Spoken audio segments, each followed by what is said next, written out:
ആദ്യത്തെ 103 പേജിലാണല്ലോ നമ്മുടെ പ്രോഗ്രാമിനെ കുറിച്ചുള്ള ഒരു ആക്ഷൻ സ്റ്റെപ്പുകളെ കുറിച്ചുള്ള 12 പടികളെ കുറിച്ച് വിശദീകരിച്ചിരിക്കുന്നു. മറ്റുള്ളവരോട് ഉള്ള പ്രവർത്തനം, ഡോക്ടറുടെ അഭിപ്രായം മുതൽ മറ്റുള്ളവരോട്. അതിനുശേഷമുള്ളത് ആണ് നമ്മുടെ അനുദിന ജീവിതത്തിൽ ഈ പടികൾ നമ്മൾ എങ്ങനെ പാലിക്കണം അതിനെക്കുറിച്ചുള്ളൊരു വിശദീകരണമാണ്. ഭാര്യമാരോട് നമുക്ക് ഇമ്മീഡിയറ്റ്ലി നമ്മുടെ ജീവിതത്തിൽ എല്ലാവർക്കും അറിയാം, ഏറ്റവും മദ്യപാന കാലത്ത് നമ്മളോടൊപ്പം ചേർന്നവരും ഏറ്റവും കഷ്ടപ്പാട് അനുഭവിച്ചവരും ഒക്കെ ആയിട്ടുള്ള കുടുംബം, ആ കുടുംബത്തിലെ പ്രധാനമായിട്ടുള്ള ഭാര്യ അല്ലെങ്കിൽ ഭർത്താവ്, അവർക്ക് വേണ്ടിയിട്ടുള്ള ചാപ്റ്റർ.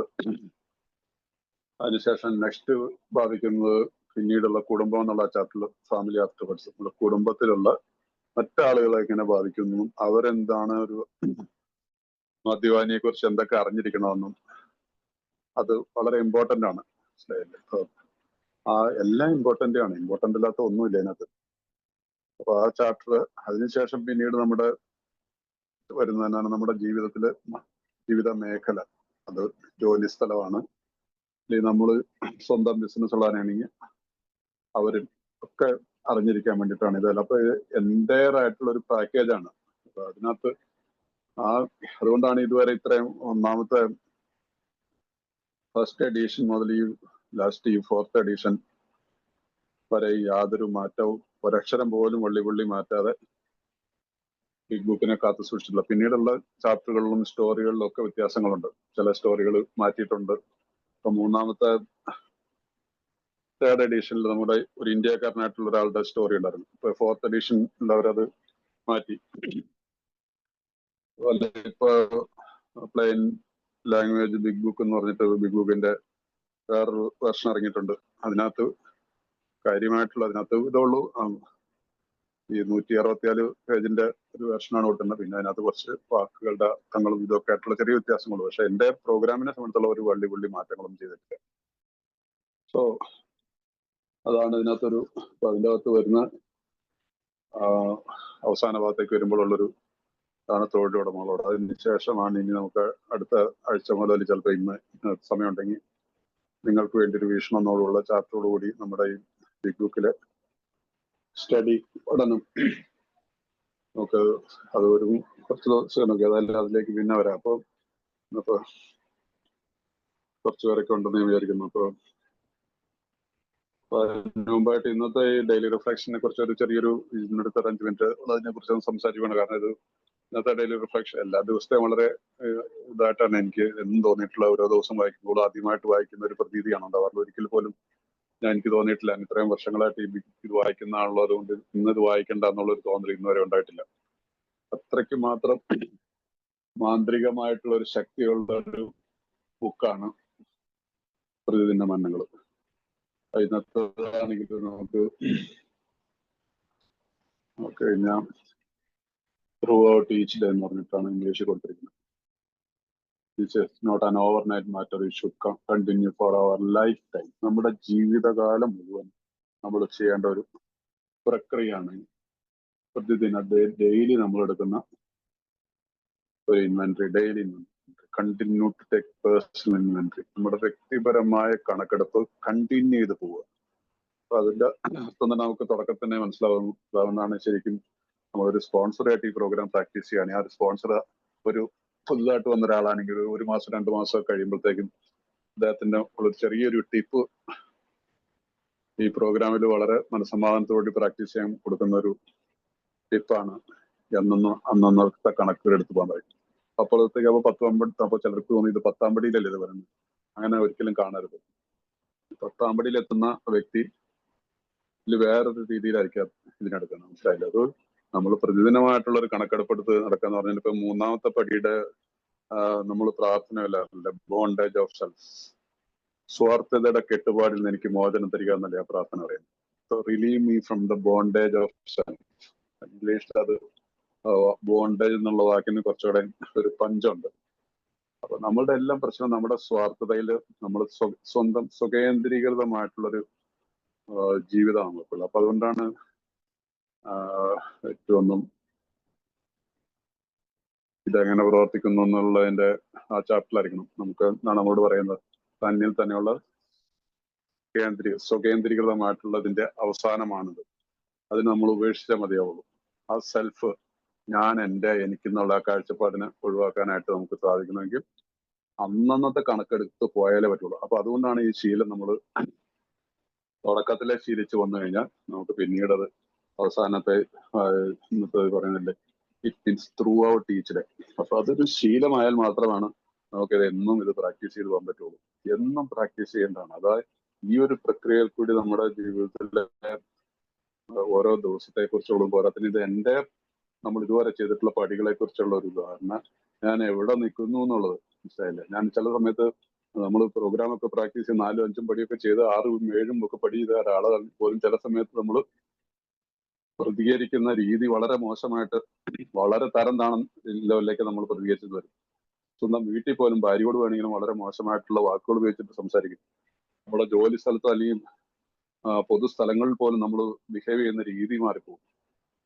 നമ്മളുടെ ചിന്തകളിലേക്ക് ചിലപ്പോൾ നമ്മൾ എത്രമാത്രം സൂക്ഷിച്ച്, നമുക്കറിയാം പല കാര്യങ്ങളും എനിക്കിന്ന് പഴയ പോലെ ചിന്തിച്ചുകൂടാ, പല കാര്യങ്ങളും എനിക്ക് കണ്ടുകൂടാ, പല കാര്യങ്ങളിലും എനിക്ക് വളരെ നാവ് പിഴച്ചുകൂടാ എന്നുള്ള ബോധ്യം ഉണ്ടെങ്കിൽ പോലും ചിലപ്പോൾ പറ്റും കുഴികളിച്ച്. അപ്പൊ അതുകൊണ്ടാണ് അത് ഒഴിവാക്കാൻ വേണ്ടിയിട്ടുള്ള രീതി എന്ന് പറഞ്ഞാൽ നമ്മൾ അന്നത്തെ കണക്കെടുപ്പ് കൊടുക്കുകയും ആ തെറ്റിനെ അപ്പൊ തന്നെ തിരുത്തുകയും ചെയ്യുക. ഉടനെ തന്നെ.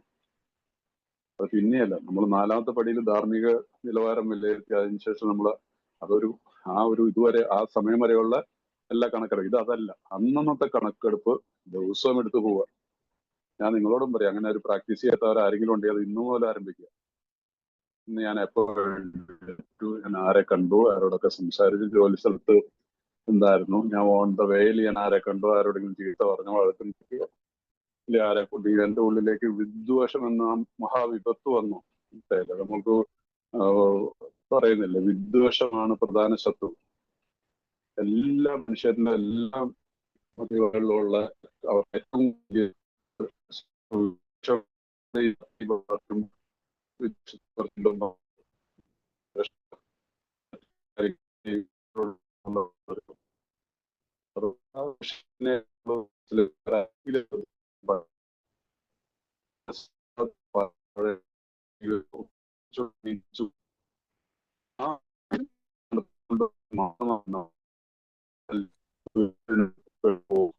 കട്ടായി പോണ്ട്.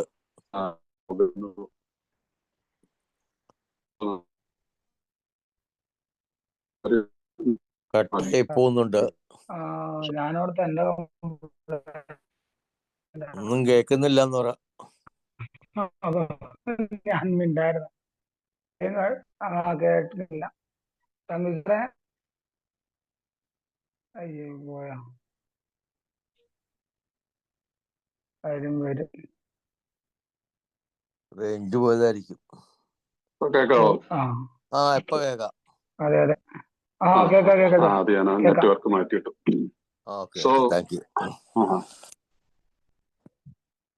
ഓക്കെ. അപ്പൊ അതുകൊണ്ട് ഈ വിദ്വേഷം, തെറ്റായിട്ടുള്ള ദുശ്ചിന്തകള്, പല പല പല കാര്യങ്ങൾ നമുക്കറിയാം. ഒരു സാധാരണ മനുഷ്യർക്ക് പലർക്കും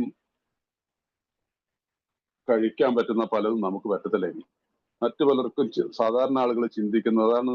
എന്താണ് ദേഷ്യത്തെ കുറിച്ച് പറയാറില്ലേ? For anger it's a dubious luxury for common people. Alcoholics it's poison. സാധാരണക്കാർക്ക് അസ്പഷ്ടമായ ആഡംബരം എന്ന് പറയുന്നത്, അല്ല ദേഷ്യപ്പെടുക എന്നൊക്കെ പറഞ്ഞ് തന്നെ ആരോടെ ദേഷ്യപ്പെടുന്നത്? തന്റെ കീഴിലുള്ളവരോട്, അല്ലെങ്കിൽ തന്റെ വീട്ടിൽ തന്റെ മക്കളോട്, ഭാര്യയോടൊക്കെ അല്ലേ ദേഷ്യപ്പെടുന്നു? ഇതൊക്കെ സാധാരണതയിൽ എല്ലാവർക്കും. പക്ഷെ നമുക്ക് അതിനൊരു ലിമിറ്റ് ഉണ്ട്. നമ്മളുടെ ആങ്കർ എന്ന് പറഞ്ഞാൽ നമ്മളെ കത്തിച്ചു കളയുന്നത്. അതുകൊണ്ടാണ് anger is poison. Resentment number 1 offender. നമുക്ക് എല്ലാവർക്കും ലൈംഗികമായിട്ടുള്ള പ്രശ്നങ്ങളുണ്ട്. ഇതില്ലാത്തവരാരും തന്നെ ഇല്ല. മനുഷ്യനായിട്ട് ജനിച്ചിട്ടുണ്ട് എല്ലാവർക്കും ഉണ്ട്. നമ്മൾ ആൽക്കഹോളിക്സിനെ സംബന്ധിച്ചോളം കുറച്ച് വ്യത്യസ്തമായിട്ടുള്ള ചില പ്രശ്നങ്ങളുണ്ടായിരിക്കും. അപ്പൊ ഇതിനെല്ലാത്തിനും നമ്മളൊരു പ്രതിദിനമായിട്ടുള്ള അനുദിനം കണക്കെടുത്ത് പോയാൽ മാത്രമേ നമുക്ക് അതിനകത്തിന് മോചനം ഉണ്ടാവുള്ളൂ. അപ്പൊ അതുകൊണ്ടാണ് ഈ 10ാമത്തെ പടിയിലെ ഈ ഭാഗത്ത് പറയുന്നത്, നമ്മൾ പ്രതിദിനം അത് continuous life long process and through out the day. നമുക്കൊരു രാവിലെ നമ്മൾ സാധാരണ ഈ 11ാമത്തെ പടിയിലേക്ക് വരുമ്പോൾ അടുത്ത പടിയിൽ നമ്മൾ ആ ഭാഗമൊക്കെ എന്താണ് ചാപ്റ്ററാണ്, പ്രവൃത്തി ഭാഗത്തിന്റെ അവസാന ഭാഗത്ത് പറഞ്ഞിട്ടുണ്ട് അല്ലേ? രാവിലെ നമ്മളൊരു രാത്രിയിൽ എന്ന് പറഞ്ഞാണ് തുടങ്ങുന്നത്. ആ പാരഗ്രാഫിന് മുമ്പത്തെ പാരഗ്രാഫ് എന്ന് പറഞ്ഞാൽ രാത്രിയാണ് ആരംഭം എന്നുള്ള രീതിയിൽ. ഇൻഫാക്ട് അങ്ങനെയല്ല, നമ്മൾ രാവിലെ ഉണരുമ്പോൾ അന്നത്തെ പദ്ധതിയെ കുറിച്ച് നമ്മൾ പ്ലാൻ ചെയ്യുന്നു. ഇന്ന് എനിക്ക് എന്തൊക്കെ ചെയ്യണം. അതിനുശേഷമാണ് രാത്രി നമ്മൾ വിലയിരുത്തുന്നത്. ചിലർ അങ്ങനെ തെറ്റിദ്ധരിക്കും. ആദ്യം രാത്രിയിലത്തെ കാര്യമാണല്ലോ ബിഗ് ബുക്കിൽ കൊടുത്തേക്കണം, അതുകൊണ്ട് രാത്രിയിലത്തെ കാര്യം ആലോചിച്ചിട്ട് രാവിലെ. ഇൻഫാക്ട് അങ്ങനെയല്ല അവർ ഉദ്ദേശിച്ചിരിക്കുന്നത്. എല്ലാവരുടെയും ദിവസം ആരംഭിക്കുന്ന രാവിലെ. ഇന്ന് രാവിലെ എനിക്കൊരു പ്ലാൻ ഉണ്ടായിരിക്കണം. എന്റെ പ്രാർത്ഥന, മോർണിംഗ് മെഡിറ്റേഷൻ, പ്രാർത്ഥന, അത് അവരവരുടെ രീതിയിൽ ചെയ്തോളൂ. എങ്ങനെയാണ് ഇത് ചെയ്യാന്നുള്ളൂ. ഇന്ന രീതിയിൽ ധ്യാനിക്കണമെന്നോ പ്രാർത്ഥിക്കണമെന്നൊന്നും അവരവരുടെ അതായിട്ടുള്ള പ്രാർത്ഥനയായിരിക്കണം. പ്രാർത്ഥന എന്ന് പറഞ്ഞാൽ നമ്മൾ അപേക്ഷിക്കുന്നതാണ് അല്ലേ. ഇന്നത്തെ ദിവസം എന്നോട് കൂടെ ഉണ്ടായിരിക്കണം എന്ന് ദൈവത്തോട് അപേക്ഷിക്കുന്നു. ഇന്നത്തെ എന്റെ പ്രവൃത്തികളിലും എന്റെ യാത്രയിലും എന്റെ തൊഴിൽ മേഖലയിലും എല്ലാം എന്നോടൊപ്പം ഉണ്ടായിരിക്കണേ. എന്റെ തെറ്റിൽ നിന്ന് ഇല്ലേ, നമ്മുടെ മുൻകാല ജീവിതത്തിൽ നമ്മൾ 6-7 പടിയിൽ 7ാമത്തെ പടിയിലൊക്കെ ഉള്ള പ്രാർത്ഥനയെ ഓർത്തുകൊണ്ട് നമ്മൾ അന്നത്തെ ദിവസം മുമ്പോട്ട് പോകുന്നു. ആ രീതിയിൽ പോകുന്ന ഒരു വ്യക്തിയാണ് പിന്നീട് എൻഡ് ഓഫ് ദ ഡേ വൈകുന്നേരം ഇപ്പൊ നമ്മൾ 10ാമത്തെ പടി പറയുന്നത്. യെസ്, നൗ ഞാൻ ഇന്നത്തെ കണക്കെടുപ്പ് എടുക്കുകയാണ്. ആ കണക്കെടുപ്പിനകത്ത് എന്തെങ്കിലും തെറ്റുകൾ വന്നിട്ടുണ്ടോ, അതിനകത്ത് എന്താണ് തിരുത്താനുള്ളത്, ആരോടെങ്കിലും ചീത്ത പറയണം, അവരോട് സോറി പറയേണ്ട കാര്യമുണ്ടോ, ജോലി സ്ഥലത്തായിരിക്കാം അല്ലെങ്കിൽ വീട്ടിലായിരിക്കാം. അപ്പൊ അങ്ങനെയുള്ള ഒരു കണക്കെടുപ്പെടുത്തു പോകുന്ന ഒരാളെ സംബന്ധിച്ചോളം പിന്നീട് അത് മുമ്പോട്ട് പോകുമ്പോൾ വലിയ പ്രശ്നങ്ങളൊന്നുമില്ലാതെ, ഒരു പക്ഷെ ആരോടും അങ്ങനെയുള്ള ഒരു പ്രശ്നങ്ങൾ ഉണ്ടാവാൻ ഇല്ലാതെ വരും നമ്മൾ സത്യസന്ധതയാണെങ്കിൽ. പക്ഷെ അതിന് നമുക്ക് you have to practise regularly. അല്ലാതെ വല്ലപ്പോഴും ഒരു ദിവസം ഇരുന്നുകൊണ്ട് കണക്കെടുത്തിട്ട് കാര്യമില്ല. അതിന് നമ്മൾ നിസ്സാര സമയം മതി. ഇത് വളരെ നല്ലൊരു ടിപ്പാണ്, മാർഗരേഖയാണ് അത് നമ്മുടെ മുമ്പിൽ വെച്ചിരിക്കുന്നത്. അങ്ങനെയുള്ള ഒരാളിലാണ് ഈ സുബോധം വരുള്ളൂ. അല്ല, സോബറൈറ്റി എന്ന് പറയുന്നത് മദ്യപിക്കാതിരിക്കുന്നതല്ല. മദ്യപിക്കാതിരിക്കുന്ന ഒരുപാട് ആളുകളുണ്ട്, ഇഷ്ടം പോലെ ആളുകളുണ്ട്. അത് സോബറൈറ്റി അല്ല. സോബറൈറ്റിക്ക് അതിൻ്റെതായിട്ടുള്ള നിർവചനങ്ങളുണ്ട്. കാരണം ഒന്നാമത്തെ കാര്യത്തിൽ ഏറ്റവും നല്ല ലളിതമായിട്ട് നമ്മൾ 9ാമത്തെ പടി കഴിയുമ്പോൾ പറയുന്നുണ്ട്, ആരോടെങ്കിലുമോ എന്തിനോടെങ്കിലുമോ യുദ്ധം ചെയ്യുന്നത് ഞങ്ങൾ നിർത്തി. അപ്പോഴേക്കും സുബോധം തിരിച്ചു വന്നിട്ടുണ്ടാകാം. അതിനുശേഷം 10. അപ്പൊ ഇന്നത്തെ ഈ ഒരു ദിവസം ഞാൻ ഇന്ന് ആരോടും യാതൊരു യുദ്ധത്തിനും പോയിട്ടില്ല, ഒന്നിനോടുമില്ല, മദ്യത്തോട് പോലുമില്ല. മദ്യത്തോട് പോലും, ആരോടെങ്കിലുമായി എന്തിനെങ്കിലും ആയിട്ടോ മദ്യത്തോട് പോലും ഉള്ള യുദ്ധം ചെയ്ത് നമ്മൾ നിർത്തി. അപ്പോഴാണ് നമുക്ക് സുബോധനം വരുന്നതെന്ന് പറയാം. അപ്പൊ അതിനെ കണ്ടിന്യൂ ചെയ്ത് പോകണമെങ്കിൽ ഈ കണക്കെടുപ്പ് ഇമ്പോർട്ടന്റ് ആണ്. അപ്പൊ അതൊന്നും ജസ്റ്റ് ഞാനൊന്ന് സൂചിപ്പിച്ചെന്നുള്ളൂ. ഇന്നത്തെ ഡെയിലി റിഫ്ലക്ഷൻ വളരെ നിങ്ങളൊന്ന് പുതിയതായിട്ടുള്ളവരും അല്ലെങ്കിൽ ഇത് പ്രാക്ടീസ് ചെയ്യാത്തവരാണെങ്കിൽ നിങ്ങൾക്ക് ഇന്നും പോലെ അത് പ്രാക്ടീസ് ചെയ്ത് പോകാം. ഇന്നും പോലെ ഒരു തീരുമാനം ഒന്ന് ട്രൈ ചെയ്ത് നോക്കാം. ഏതായാലും മൂപ്പല പറഞ്ഞാലും നമുക്ക് നോക്കാമെന്ന് വിചാരിക്കാം.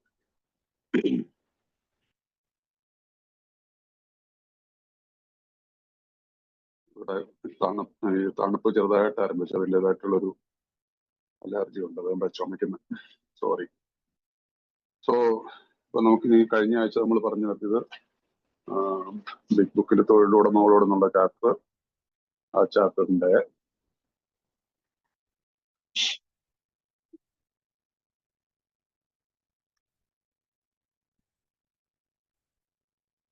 150ാമത്തെ പേജ്. 150ാമത്തെ പേജാണ് വരെയാണ് അതിനകത്തുള്ള. 149ാമത്തെ പേജുകളുള്ള 149ാമത്തെ പേജുകളിൽ ഏറ്റവും താഴത്തെ പാരഗ്രാഫ് മുതലാണ് അതിന്റെ അവസാന ഭാഗമാണ് 150ാമത്തെ ആ പേജിലാണ്. അവിടെ വരെയാണ് നമ്മൾ നിർത്തിയത്. അപ്പൊ ഇനി അവിടെ നിന്ന് അങ്ങോട്ട് മുമ്പോട്ട് പോകും. അപ്പൊ ഈ തൊഴിലുടമകളോട് പലപ്പോഴും ഞാൻ പറഞ്ഞില്ലേ, എല്ലാവരും വിചാരിക്കുന്നില്ലേയും ഇതൊക്കെ വലിയ അത്യാവശ്യമുള്ള ചാപ്റ്ററുകളാണെന്നുള്ള ആ ഒരു ധാരണ തന്നെ മനസ്സിൽ നിന്ന് ആദ്യമേ മാറ്റണം. ഞാനും വിചാരിച്ചിട്ടുണ്ട് ഇത് ഈ തൊഴിലുടമകളോടും ഞാൻ എന്റെ മദ്യപാനായിട്ട് എന്താ ബന്ധം, അല്ലെ അവർക്ക് എന്താ എന്നെ കുറിച്ച് ചെയ്യാൻ. ഇത് ആക്ച്വലി നമ്മളെ കുറിച്ച് തന്നെയുള്ള കാര്യങ്ങളാണ് ഇതിനകത്ത്. ഒരു മദ്യപാനിയെ കുറിച്ചുള്ള കൂടുതൽ കാര്യങ്ങളാണ് ഓരോ ചാപ്റ്ററും മുമ്പോട്ട് പോകുമ്പോൾ പറയുന്നത്. അപ്പൊ അതുകൊണ്ട് ഇതിനെ ഒരിക്കലും ഭാര്യമാരോട് അല്ലെങ്കിൽ പിന്നീടുള്ള കുടുംബം, ഈ തൊഴിലുടമകളോട് ഈ ചാപ്റ്ററുകളൊന്നും ഒരിക്കലും അവഗണിക്കരുത്. ഇത് വളരെ റെയറായിട്ടാണിത് ഇതൊക്കെ ചർച്ചയ്ക്കെടുക്കുന്നതും സ്റ്റഡിക്ക് ചെയ്യുന്നു എന്നുള്ളതൊരു വാസ്തവമാണ്. വളരെ ദുഃഖകരമായിട്ടുള്ളൊരു സത്യമാണ്. ഈ ചാപ്റ്ററൊക്കെ ചർച്ച ചെയ്യുന്നുണ്ടോ എന്നുള്ളത് സ്റ്റഡി ചെയ്യുക, ചർച്ച ചെയ്യുക. ഇതിനകത്ത് നമ്മളെ കുറിച്ച് മാത്രമാണ് എഴുതിയിരിക്കുന്നത്. സോ 150ാമത്തെ ആദ്യത്തെ പാരഗ്രാഫ് തുടങ്ങുന്ന അയാളുടെ ഗാർഹിക ചുറ്റുപാടിനെ കുറിച്ച് സംസാരിക്കുകയാണെങ്കിൽ നിങ്ങൾക്ക് തീർച്ചയായും സഹായകരമായ നിർദ്ദേശങ്ങൾ മുന്നോട്ട് വയ്ക്കാം. അപ്പോൾ ഒരു തൊഴിലുടമ എങ്ങനെ ഒരു മദ്യപാനിയായിട്ടുള്ള തൊഴിലാളി എങ്ങനെ ഹാൻഡിൽ ചെയ്യണം എന്നുള്ള ഒരു കാര്യമാണ്. ഇവിടെ ഇപ്പൊ ഒരു റിക്കവറിയിലേക്ക് വരാനായിട്ട് ഒരു എയെ കുറിച്ചുള്ളൊരു മെസ്സേജ് തൊഴിലുടമ കൊടുത്തിട്ടുണ്ട്. അപ്പൊ അദ്ദേഹം റിക്കവറിയിൽ വരാനുള്ള താല്പര്യം കാണിക്കുകയാണെങ്കിൽ ആ തൊഴിലുടമ എവിടെയൊക്കെ ഇദ്ദേഹത്തിനെ സഹായിക്കണം, എത്ര അറ്റം വരെ പോകണം എന്നുള്ളതിനെ കുറിച്ചുള്ള ഇന്നത്തെ കാലത്ത് ഇതുപോലെ തന്നെ അറ്റ്ലീസ്റ്റ് ഇന്ത്യയിൽ ഇത്രയൊന്നും സാധിക്കുമെന്ന് എനിക്ക് തോന്നുന്നില്ല. പക്ഷെ കഴിഞ്ഞ പ്രാവശ്യമൊക്കെ പറഞ്ഞാണിത് അമേരിക്കയിലൊക്കെ ഇന്നും അവർക്ക് ആൽക്കഹോളിസത്തിനെ കുറിച്ചൊരു കാഴ്ചപ്പാടുണ്ട്. ഇതൊരു രോഗമാണതിനെ കുറിച്ച് നല്ല ധാരണകളുണ്ട്. ഒരുപാട് ഇതിനെക്കുറിച്ചുള്ള നല്ലൊരു പ്രചാരണവും അറിവും അവിടെയുള്ള ആളുകൾക്ക് കിട്ടുന്നത് അത്രമാത്രം ഇന്ത്യയിലൊക്കെ ഉണ്ടെന്നുള്ള ഒരു സംശയമാണ്. ഇവിടെ വെള്ളമടിച്ച് വഴി കിടന്നൊക്കെ പറഞ്ഞു കഴിഞ്ഞാൽ പിറ്റേ പിരിച്ചു വിടും. പക്ഷെ അവിടെ കുറച്ചുകൂടെ ഒരു നിങ്ങൾ യു കെയിലും അമേരിക്കയിലും ഒക്കെ ജോലി ചെയ്യണവർ ഇതിനകത്തുണ്ടല്ലോ, നിങ്ങൾക്ക് കുറച്ചൊക്കെ അറിയായിരിക്കുമല്ലോ, അല്ലെങ്കിൽ സ്വന്തം അനുഭവത്തിലുണ്ടായിരിക്കുമല്ലോ. ഒരു മാപ്പ് എന്നുള്ള രീതിയിൽ അവർക്കൊരു ഒരിക്കൽ കൂടി ഒരു അവസരം കൊടുക്കുക എന്നുള്ളൊരു കാഴ്ചപ്പാട് അവിടെയുള്ള തൊഴിലുടമകൾക്കുണ്ട്.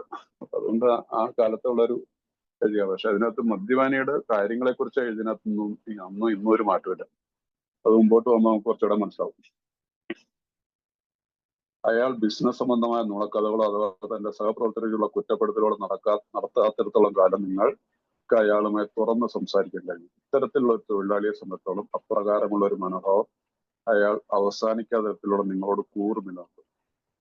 അപ്പൊ ഇവിടെ ഈ സഹപ്രവർത്തകരെ കുറിച്ചുള്ള കുറ്റപ്പെടുത്തലോ ഒന്നും അങ്ങനെയുള്ളൊരു കുറ്റപ്പെടുത്തിക്കൊണ്ട് ഒരിക്കലും ഒരു മദ്യപാനി നമുക്ക് എല്ലാവർക്കും അറിയാം. നമ്മളോട് ആരെങ്കിലും കുറ്റപ്പെടുത്തി നമുക്ക് പറ്റില്ല. അപ്പൊ അതുകൊണ്ടാണ് അതിന്റെ കണ്ടിന്യൂഷൻ പറയുന്നത്. ഇത് വളരെ ഇമ്പോർട്ടന്റ് ആയിട്ടുള്ളൊരു വാചകമാണ്. ഇത് നിങ്ങൾ അണ്ടർലൈൻ ചെയ്യണേ, ചെയ്ത് വെച്ചോളൂ താല്പര്യമുള്ളവർക്ക്.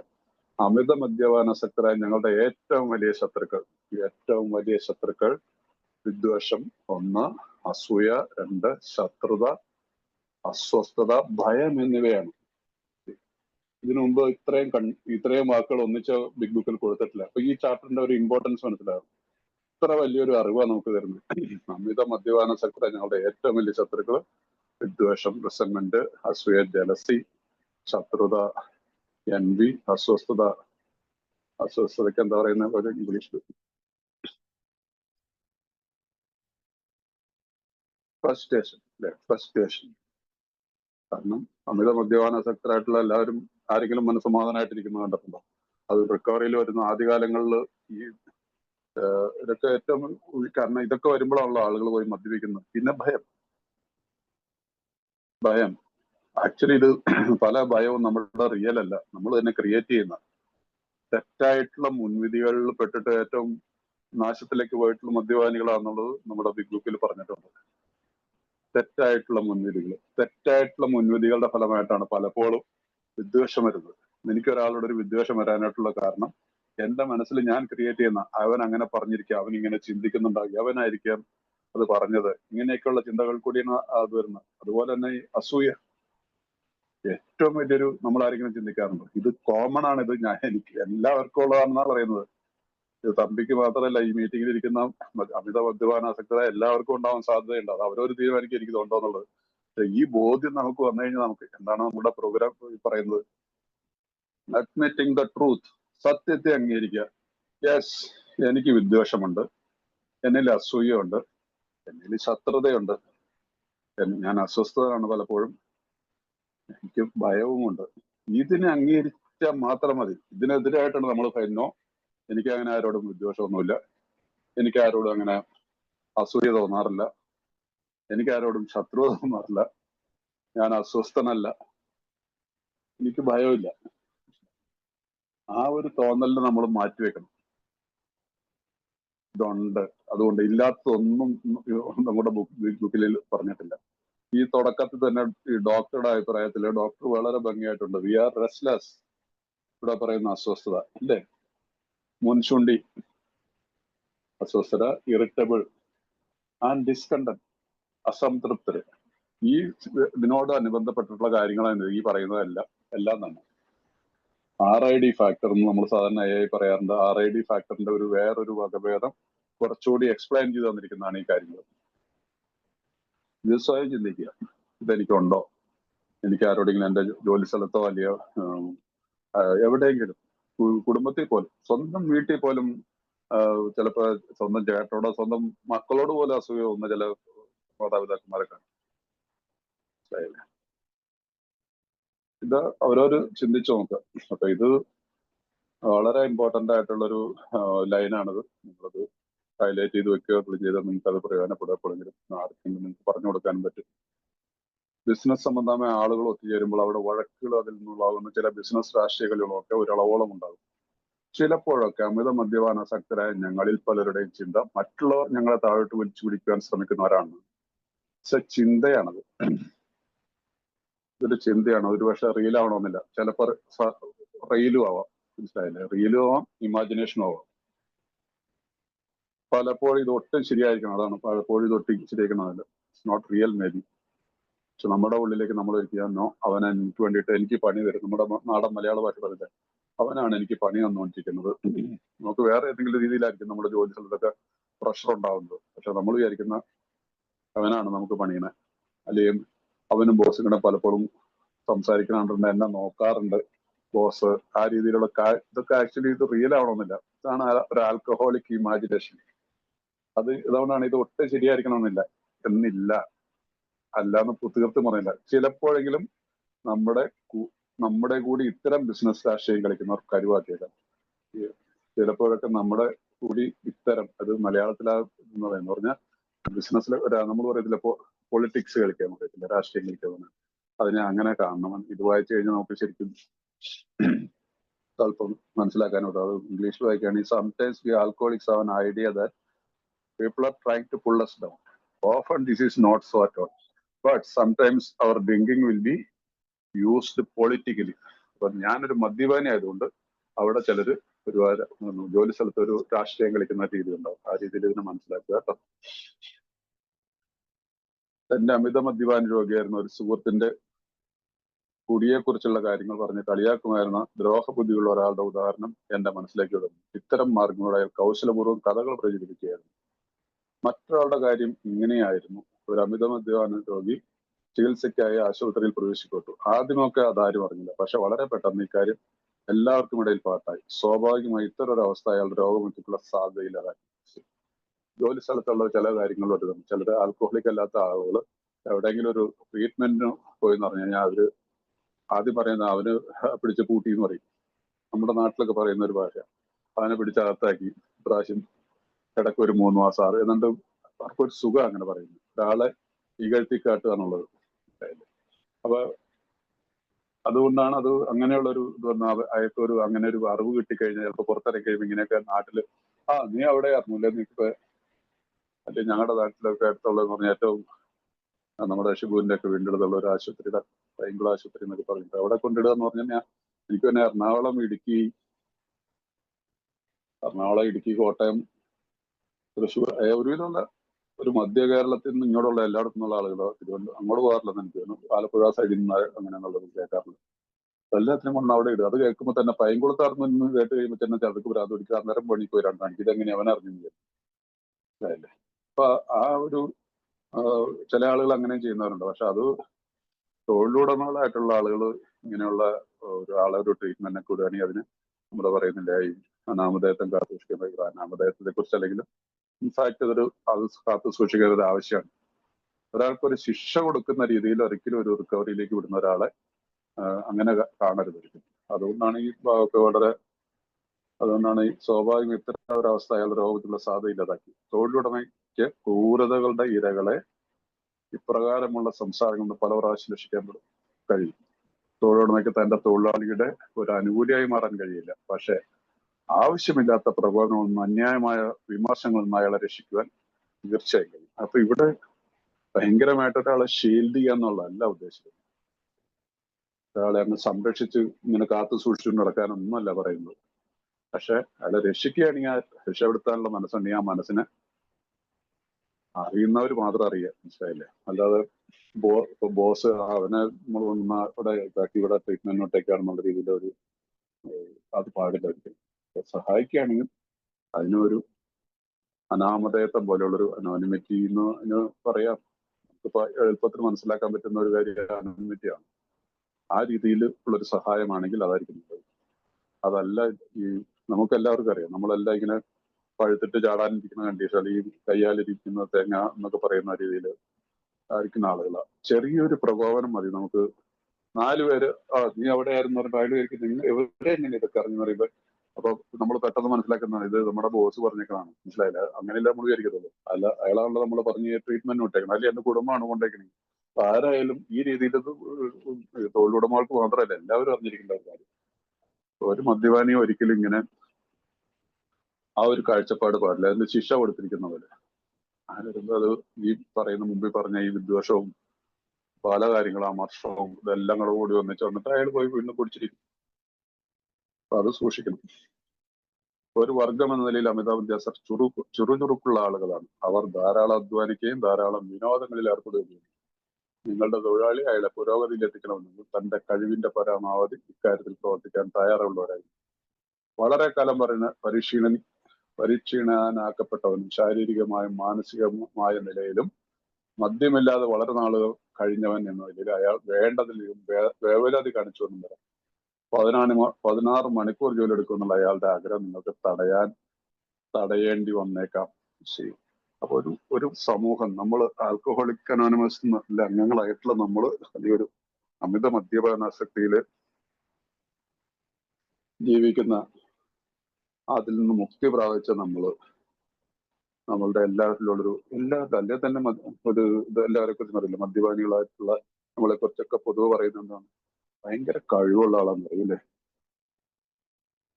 ഭയങ്കര കഴിവുള്ള മിടുമിടുക്കുന്ന ഒരു മുതലാളിയാണെങ്കിലും പറയും, കുടിക്കാതിരുന്നാണ് അവനെ പോലെ പണിയെടുക്കുന്ന ആരില്ലാന്ന് പറയും. അത് അങ്ങനെ തെളിയിക്കപ്പെട്ടിട്ടുള്ളവരാണ്. അതുകൊണ്ടാണ് അദ്ദേഹം ജോലി കഴിഞ്ഞ് ട്രീറ്റ്മെന്റ് ഒക്കെ കഴിഞ്ഞ് പുറത്തിറങ്ങി കുറെ നാള് വെള്ളം അടിച്ചിട്ട് ആകപ്പോൾ ഒന്നും ചേരുന്ന ആളില് പെട്ടെന്ന് ഒരു പുതിയ ഒരു മനുഷ്യനായിട്ട് മാറും, ഓവറായിട്ട് വർക്ക് ചെയ്യാനായിട്ട്. അതുകൊണ്ടാണ് ഇവിടെ പറയുന്നത് 16 മണിക്കൂറൊക്കെ ജോലി ചെയ്യാനുള്ള അയാളുടെ ആഗ്രഹം. അങ്ങനെ വന്നു കഴിഞ്ഞാൽ നിങ്ങൾക്ക് തടയേണ്ടി വരണം. മനസ്സിലായില്ലേ? അതല്ല കാരണം നമ്മളോട് പറയാറില്ല, നമുക്കൊരു ഹോൾട്ടിന്റെ പ്രോഗ്രാം എന്ന് പറയാറില്ലേ? ആങ്കർ, വിശന്നിരിക്കരുത്, ദേഷ്യം വരാനുള്ള ആങ്കർ, ലോൺലിനെസ്, ഏകാന്തമായിട്ട് ഒറ്റപ്പെട്ടിരിക്കരുത്, ആൻഡ് ടയർഡ്നെസ്. അപ്പൊ ഈ പുതുതായിട്ട് റിക്കവറിയിൽ വന്ന് പുറത്തിറങ്ങി ആശുപത്രിയിലൊക്കെ പോയി ട്രീറ്റ്മെന്റ് അല്ലെങ്കിൽ റിഹാബിലിറ്റേഷൻ ഒക്കെ കഴിഞ്ഞിട്ട് വന്ന ഒരാള് ഒരുപാട് അദ്ദേഹം ഇത്ര നാളും ബോധമില്ലാതെ കിടന്ന ഒരാൾ പെട്ടെന്ന് ഭയങ്കര ഒരു മാറ്റം വരാനായിട്ടുള്ള ശ്രമം നടത്തുക. അപ്പോൾ അയാൾ പറയും, ഞാനിന്ന് ഒരു ഷിഫ്റ്റോടെ ജോലി ചെയ്തോളാം എന്നൊക്കെ പറഞ്ഞ് അങ്ങനെ പല കാര്യങ്ങളിലും ഭയങ്കരമായിട്ട് ഓവർ റിയാക്ട് ചെയ്യും. കാരണം ഐ വാണ്ട് ടു പ്രൂവ്, എനിക്ക് ബോസിനെ കാണിച്ചു കൊടുക്കണം ഞാൻ വളരെ കഴിവുള്ള ഒരാളാണ്. അങ്ങനെയുള്ളിടത്ത് തൊഴിലുടമകളോടുള്ള ഒരു അഭിപ്രായം പറഞ്ഞിരിക്കുന്നതാണ്, നിങ്ങൾക്ക് അയാളെ തടയേണ്ടി വന്നേക്കാം. വല്ലപ്പോഴും ഒരിക്കലും വിനോദങ്ങളിൽ ഏർപ്പെടുന്നതിന് മുമ്പ് നിങ്ങൾക്ക് അയാളെ പ്രോത്സാഹിപ്പിക്കേണ്ടി വരാം. മറ്റുള്ള ഏതെങ്കിലും ഒരു അമിത മദ്യപാനവുമായി രോഗികൾക്ക് വേണ്ടി ധാരാളം കാര്യങ്ങൾ ചെയ്യാമെന്ന് അയാൾ ആഗ്രഹിച്ചേക്കാം. ഈ യോഗ പ്രവർത്തനങ്ങൾ ചിലത് ജോലി സമയത്ത് തന്നെ വന്നു പറ്റേക്കാം. ഒരു പരിധിവരെയുള്ള സ്വാതന്ത്ര്യം കൊടുക്കുന്ന സഹായമായിരിക്കും. സ്വബോധാവസ്ഥ നിലനിർത്തുന്നതിന് മേൽപ്പറഞ്ഞ പ്രവർത്തനം അയാൾക്ക് ആവശ്യമാണ്. അപ്പൊ ഇവിടെ എല്ലാം ഒരു ലിമിറ്റിൽ ഇദ്ദേഹത്തിനാണ്. ഓവർ വർക്ക് ചെയ്യരുത്. അതുപോലെ തന്നെ ഒന്നും ഒരു എന്റർടൈൻമെന്റോ ഒന്നുമില്ലാതെ ഒരു രീതിയിൽ മടിഞ്ഞിരിക്കുന്ന രീതിയിലേക്ക് വന്നാൽ അതിനെയും ശ്രദ്ധിക്കണം. മനസ്സിലായില്ല? അയാളോട് പറഞ്ഞു എന്തുകൊണ്ട് എന്തെങ്കിലുമൊക്കെ ചർച്ചയ്ക്ക് വരുമ്പോ എന്താ വീക്കെൻഡിലൊക്കെ ചെയ്യുന്ന അവരുടെ ആ കൾച്ചറിൽ അന്ന് എഴുതി വെച്ചാണ് നമുക്കുണ്ട് ഇന്നത്തെ കാലത്ത്. ഇവിടെ ആളുകളൊക്കെ പഴയ രീതിയിൽ നമ്മുടെ നാട്ടിലൊക്കെ ആളുകൾ ഒരു വർഷത്തിലൊരിക്കലൊക്കെ ഫാമിലി ആയിട്ടൊക്കെ ഒരു യാത്ര പോകുന്നൊക്കെ ഇന്നൊരു പൊതുവായിട്ട് മാറിയിട്ടുണ്ട്. ഒരുപാട് യാത്രകൾ ചെയ്യുന്ന കുടുംബങ്ങളുണ്ട് ഇപ്പൊ. പഴയ കാലമൊന്നുമല്ല. പണ്ടൊക്കെ വല്ല വിദേശത്ത് നിന്നൊക്കെ വരുന്നവരൊക്കെയാണ് കുടുംബമായിട്ടൊക്കെ എവിടെയെങ്കിലൊക്കെ പോയി. ഇന്നിപ്പോ മാസത്തിലൊരിക്കൽ പോലും എവിടെയെങ്കിലും ഒരു യാത്ര പ്ലാൻ ചെയ്തിട്ടൊരു വീക്കെൻഡില്. കാരണം ഇന്നിപ്പോ വാഹനമില്ലാത്ത ആളുകളില്ല. പണ്ടൊക്കെ എത്ര ആളുകൾക്ക് നമ്മുടെ നാട്ടിലൊക്കെ വാഹനങ്ങളുണ്ട്, കാറുകളൊക്കെ ഉണ്ട്. 1-2 കാറില്ലാത്ത വീടുകളില്ല. എത്ര ഒരു സാധാരണ വീട്ടിലാണെങ്കിൽ പോലും ഒരു മാരുതി 800 കാണും. അതിനകത്ത് 5 പേർക്ക് യാത്ര ചെയ്യാം. ഒരു SUV മേടിച്ചാൽ അതിനകത്ത് 5 പേരെ കയറും. അപ്പൊ അതുകൊണ്ട് ഇന്ന് അങ്ങനെയുള്ള രീതിയിൽ ഒരു പ്ലാനൊന്നും ഇല്ലാതെ മടിഞ്ഞ് അത് വരുന്ന അവരെ ഒരു തൊഴിലുടമ ഈ വീക്കെൻഡിൽ എന്തുകൊണ്ട് ഫാമിലിയൊക്കെ ആയിട്ടൊന്ന് പുറത്തു പോയിക്കൂടാ എന്നുള്ള രീതിയിൽ അങ്ങനെയുള്ളൊരു അയാള് ഒരു സ്ഥലത്തിലേക്ക് ഒരു മാനസികാവസ്ഥയിലേക്ക് കൊണ്ടുവരിക. പിന്നെ മറ്റൊരാളെ ഒരു സഫറിങ് ആൽക്കഹോളിക്കിന് വേണ്ടിയിട്ട് ഇയാൾ വർക്ക് ചെയ്യാൻ വേണ്ടിയിട്ടുള്ള ഒരു കൂടുതൽ താല്പര്യം കാണിക്കുക. അത് ജോലി സമയത്ത് തന്നെ ചെയ്യുകയാണെങ്കിൽ അത് ചിലപ്പോൾ ജോലിനെയൊക്കെ ബാധിക്കില്ല. അവിടെ എല്ലാത്തിനും ഒരു പരിധിക്കുള്ള, അതുകൊണ്ടാണ് അതിന്റെ കണ്ടിന്യൂഷൻ. ഒരു പരിധി വരെയുള്ള സ്വാതന്ത്ര്യം കൊടുക്കുന്ന സഹായങ്ങൾ സ്റ്റൈല്. അപ്പൊ ഇങ്ങനെ റിക്കവറിയിൽ ഒന്ന് വേഗം അവിടെയുള്ള ആ കമ്പനിയിലോ അല്ലെങ്കിൽ ആ സ്ഥാപനത്തിലോ അല്ലെങ്കിൽ ആരെങ്കിലും ആരായാലും നാട്ടിലുള്ളവരാണെങ്കിലും അതിന് വേണ്ടിയിട്ട് കൂടുതൽ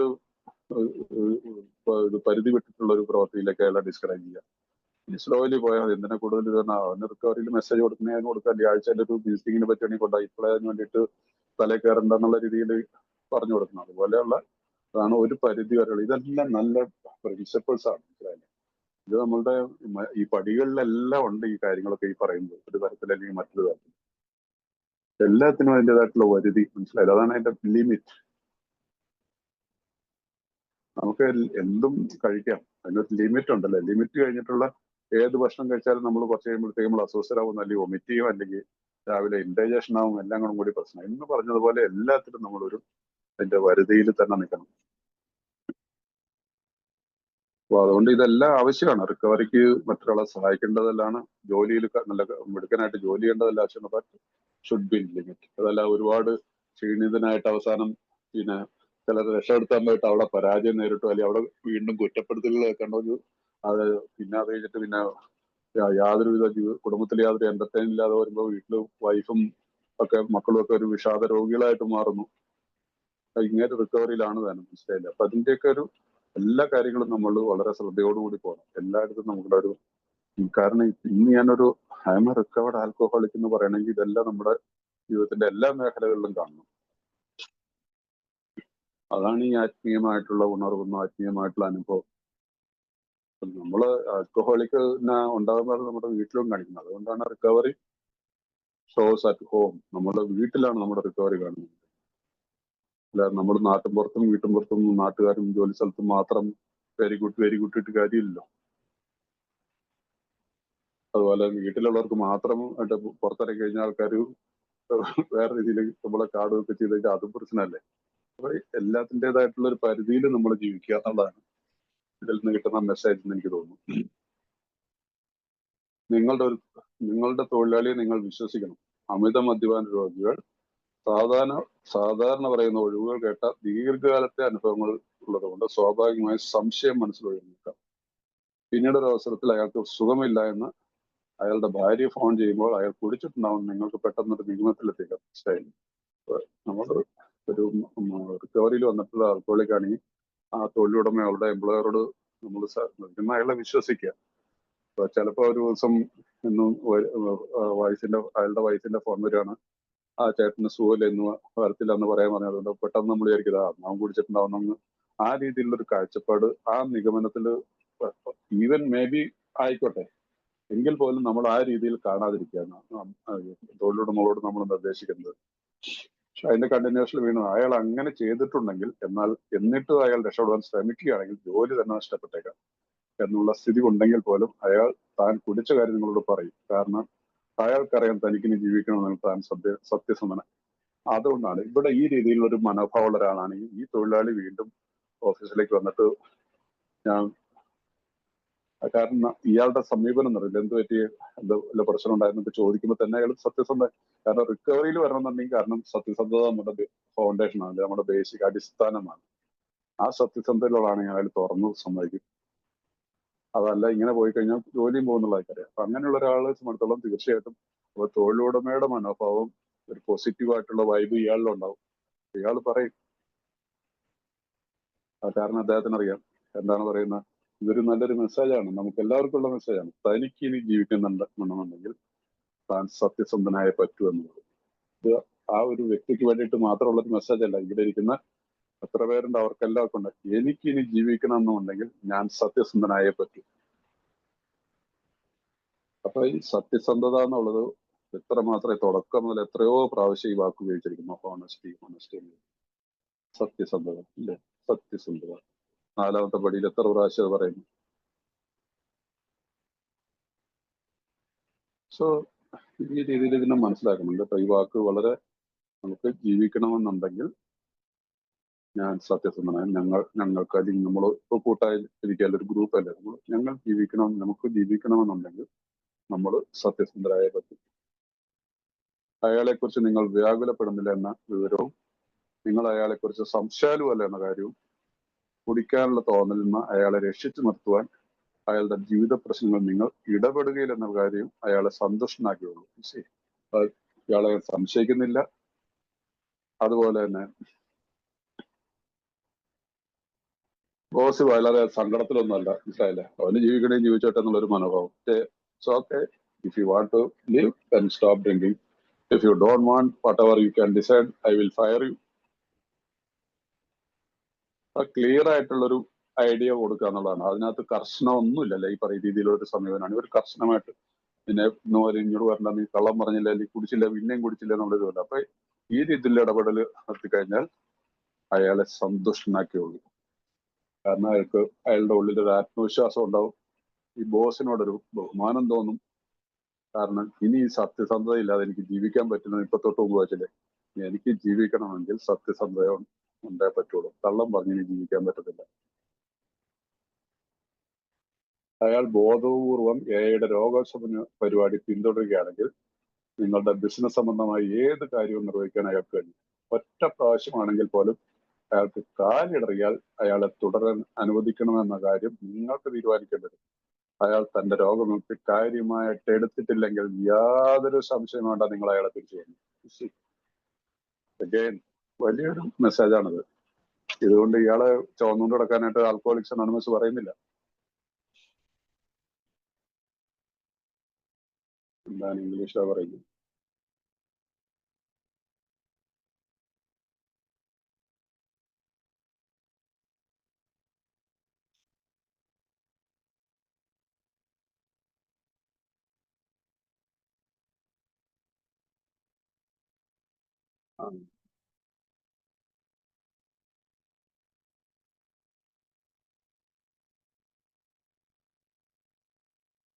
ഇംഗ്ലീഷിലെ ഏത് ഭാഷ?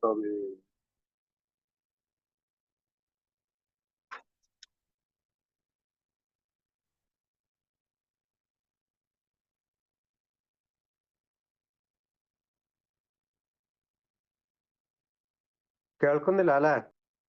അല്ല, കേൾക്കുന്നല്ല. ഞാൻ ഇംഗ്ലീഷിലെ പേജ് നോക്കിയായിരുന്നു. സാറ് നോക്കാൻ കഴിയില്ല. കുഴപ്പമില്ല, പെട്ടെന്ന് കാണുന്നില്ല. എനിക്ക് ഈ ഇംഗ്ലീഷിലെ പേജ് നമ്പറും മലയാളത്തിലെ പേജ് നമ്പറും ആയിട്ട് വ്യത്യാസമുണ്ട്. ഓക്കെ, എന്തായാലും അർത്ഥം മനസ്സിലായല്ലോ. അപ്പൊ ഇങ്ങനെയുള്ള ഒരു രീതിയിൽ മുതലാളിനെ പറ്റിച്ച് ജീവിക്കുക ഒരു പരിപാടിയാണെങ്കിൽ വളരെ കർശനമായിട്ട് ആൽക്കഹോളിക്സ് അനോണിമസിലുള്ള നമ്മളുടെ മെസ്സേജാണ് ഒരു ബോസിനോട്. അയാൾ തന്റെ രോഗമുക്തി കാര്യമായിട്ട് എടുത്തിൽ യാതൊരു സംശയം വേണ്ട, നിങ്ങൾ അയാളെ തിരിച്ചുവിടണം. നേരെ മറിച്ച് അയാൾ രോഗവിമുക്തിക്ക് ശ്രമിക്കുന്നുണ്ടെന്ന് നിങ്ങൾക്ക് പരിപൂർണമായും ബോധ്യപ്പെട്ടാൽ, വീണെന്ന് വിചാരിച്ചു കുഴപ്പമില്ല, പക്ഷെ ഇയാൾക്ക് ബോസിനൊന്നാണ് മേ ബി ഇയാൾക്ക് ഒരു ചാൻസ് കൂടെ കൊടുക്കാന്നുള്ളൊരു പരിപൂർണമായിട്ട് ബോധ്യപ്പെടും. ജസ്റ്റ് ബോധ്യപ്പെടുക എന്നുള്ളതല്ല. മൊത്തത്തിൽ ഒരാളെ നമുക്ക് സ്റ്റഡി ചെയ്യാൻ പറ്റും, എല്ലാവർക്കും മനസ്സിലാകും അല്ലേ? ഒരു ന്യൂ കമർ നമ്മളുടെ അടുത്ത് സംസാരിക്കുക, അദ്ദേഹം വീണ്ടും മീറ്റിങ്ങിന് വന്നു, ഒരാഴ്ച കഴിഞ്ഞിട്ട് വീണ്ടും വീണു. പക്ഷെ എങ്കിൽ പോലും ആ രീതിയിൽ ഒരു നമുക്ക് എല്ലാ ആൽക്കഹോളിക്സിനും മനസ്സിലാവും, അല്ലെങ്കിൽ ഇന്നത്തെ കാലത്ത് സാധാരണക്കാർക്ക് മനസ്സിലാവും ഇവൻ രക്ഷപ്പെടാനുള്ളതാണ്. അതിന് ഈ പറയുന്ന ഈ തൊഴിലുടമകൾക്ക്, അത് മരിക്കല ഈ പറയുന്ന തൊഴിലുടമയ്ക്ക് ആൽക്കഹോളിക്സ് അനോണിമസിനെ കുറിച്ച് ധാരണയുണ്ട്, 12 പടികളെ കുറിച്ചുള്ള ധാരണയുണ്ട്. ആ ഒരു വ്യത്യാസം ഉണ്ടെന്ന് മാത്രം. അയാൾക്ക് ഒരു അവസരം കൊടുക്കുന്ന കാര്യമല്ല. പക്ഷെ അയാളെ ജോലിയിൽ തുടർന്ന് നിലനിർത്തുന്ന കാര്യത്തിൽ ഒരു ബാധ്യത ഉണ്ടെന്ന തോന്നലുകളും നിങ്ങൾക്ക് വേണ്ട. കാരണം നിങ്ങൾക്കുള്ള അത്തരത്തിലുള്ള ബാധ്യത നിങ്ങൾ നേരത്തെ തന്നെ നിർവഹിച്ചു കഴിഞ്ഞിട്ടുണ്ട്. സോ ഇതുകൊണ്ട് എഗെയിൻ പുള്ളിക്ക് ഒരു ഇതായിട്ട് തോന്നേണ്ട കാര്യങ്ങൾ. കാരണം ഓൾറെഡി നിങ്ങൾ അയാളെ സഹായിക്കാനുള്ള എല്ലാ കാര്യങ്ങളും നിങ്ങൾ ചെയ്തിട്ടുണ്ട്. അതുകൊണ്ട് വീണ്ടും ഒരു മനസ്സിലൊരു കുറ്റബോധത്തിന്റെയോ അല്ലെങ്കിൽ വളരെ ഒരു സഹായമായി ചെയ്യാന്നുള്ള ഒരു കാഴ്ചപ്പാട് വേണ്ട.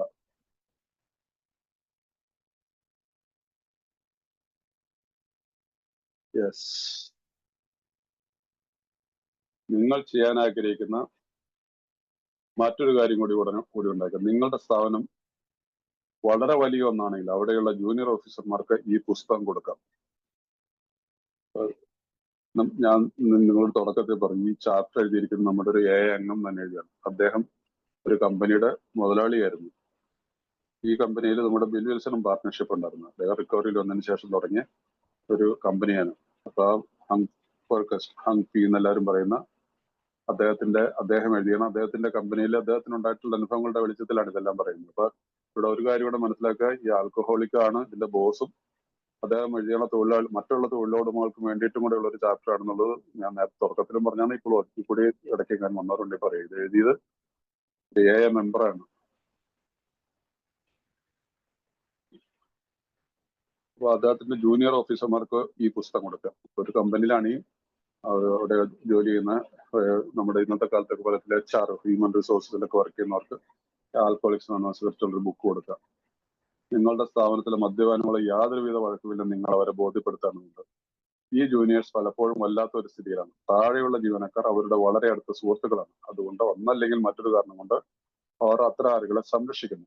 കാര്യങ്ങളൊക്കെ നേരെ ചെയ്യുമെന്ന പ്രതീക്ഷയിലാണ് അവർ അങ്ങനെ ചെയ്യുന്നത്. മദ്യപാന വിമുക്തിയുള്ള അവസരം നേരത്തെ നൽകിയിട്ടുള്ളതോ അഥവാ വളരെ പണ്ട് തന്നെ പിരിച്ചുവിടേണ്ടിയിരുന്ന തരത്തിൽപ്പെട്ടവരായ കുടിയന്മാരെ സഹായിക്കാൻ ശ്രമിച്ചുകൊണ്ട് അവർ അവരുടെ തന്നെ ഉദ്യോഗം പലപ്പോഴും കൊടുത്തു. കുഴപ്പമില്ല. അപ്പൊ ഇത് ജൂനിയർ എക്സിക്യൂട്ടീവ് ആയിട്ടുള്ള ആളുകൾക്ക് നല്ലൊരു ഉപദേശമാണ്. കാര്യം ബോസ് പറഞ്ഞിട്ട് അവരെ സഹായിക്കണം എന്നുകൊണ്ട് ഒരുപാട് അവരിലേക്ക് ഇതായി കാണിച്ചിട്ട് ആ ജോലിക്ക് സ്ഥാപനത്തിനും പ്രശ്നം ഉണ്ടാക്കി വെക്കേണ്ട ഒരു അവസരം. അതുകൊണ്ട് വളരെ കെയർഫുൾ ആയിരിക്കണം എന്നുള്ള ഒരു നിർദ്ദേശമാണ് അതിനകത്ത് ഹങ് പറയുന്നത് ജൂനിയർ എക്സിക്യൂട്ടീവ് ആയിട്ടുള്ള ആളുകൾക്ക്. ഇനി അതിനെക്കുറിച്ചൊരു സ്റ്റോറി ഇതാ പറയുന്നുണ്ട്. അത്തരത്തിലുള്ള ഒരു മദ്യപന്റെ അടുത്തേക്ക് ഈ പുസ്തകം വായിച്ചതിന് ശേഷം ജൂനിയർ ഓഫീസർക്ക് കിടക്കുന്ന ഏതാണ്ട് ഇപ്രായം ഒരു സജഷൻ പറയാണ്. ജൂനിയർ ആയിട്ടുള്ള ആളുകൾ ഇങ്ങനെ ഒരു മദ്യപാനിയായിട്ടുള്ള ഒരു ആൾക്കാരടുത്ത്, നമ്മുടെ മലയാളത്തിൽ നോക്കൂ ജോസ് എന്നുള്ള ഒരു മലയാള പേരാണ് കൊടുക്കുന്നത്. അത് ഇംഗ്ലീഷിൽ എഡ് എന്ന് പറഞ്ഞ ഒരാളുടെ പേരാണ് കൊടുത്തേക്കുന്നത്. നോക്കൂ ജോസ്, നിങ്ങളുടെ കുടി നിർത്തണോ വേണ്ടയോ? നിങ്ങൾ കുടിക്കുമ്പോഴൊക്കെ എന്നെ നിങ്ങൾ ജോലി ചെയ്തുകൊണ്ടിരിക്കുന്ന സ്ഥാനത്ത് എത്തിക്കുന്നു. അത് എനിക്കോ നമ്മുടെ സ്ഥാപനത്തിനും നല്ലതല്ല. ഞാൻ അമിത മദ്യപാന സെറ്റ് കുറെയൊക്കെ മനസ്സിലാക്കിയിട്ടുണ്ട്. അപ്പൊ ഇവിടെ പറയുന്നത്, മിസ്റ്റർ ജോസ്, നിങ്ങൾ കുടി നിർത്തണോ വേണ്ടയോ? നിങ്ങൾ കുടിക്കുമ്പോഴൊക്കെ എന്നെ നിങ്ങൾ ജോലി ചെയ്തുകൊണ്ടിരിക്കുന്ന സ്ഥാനത്തെത്തിക്കുന്നു. അഥവാ ഇയാൾ എവിടെയാണോ തുടങ്ങിയത് അവിടെ കൊണ്ടെത്തിക്കുന്നത്. നമ്മൾ പെട്ടെന്ന് ചോദിക്കും ഇയാൾ എന്താ ഈ പറയുന്നത് നോക്കി, നിങ്ങൾ എന്നെ നിങ്ങൾ ജോലി ചെയ്യുന്ന സ്ഥാനത്ത് കൊണ്ടെത്തിക്കുന്നു ഇംഗ്ലീഷ് വായിക്കുമ്പോൾ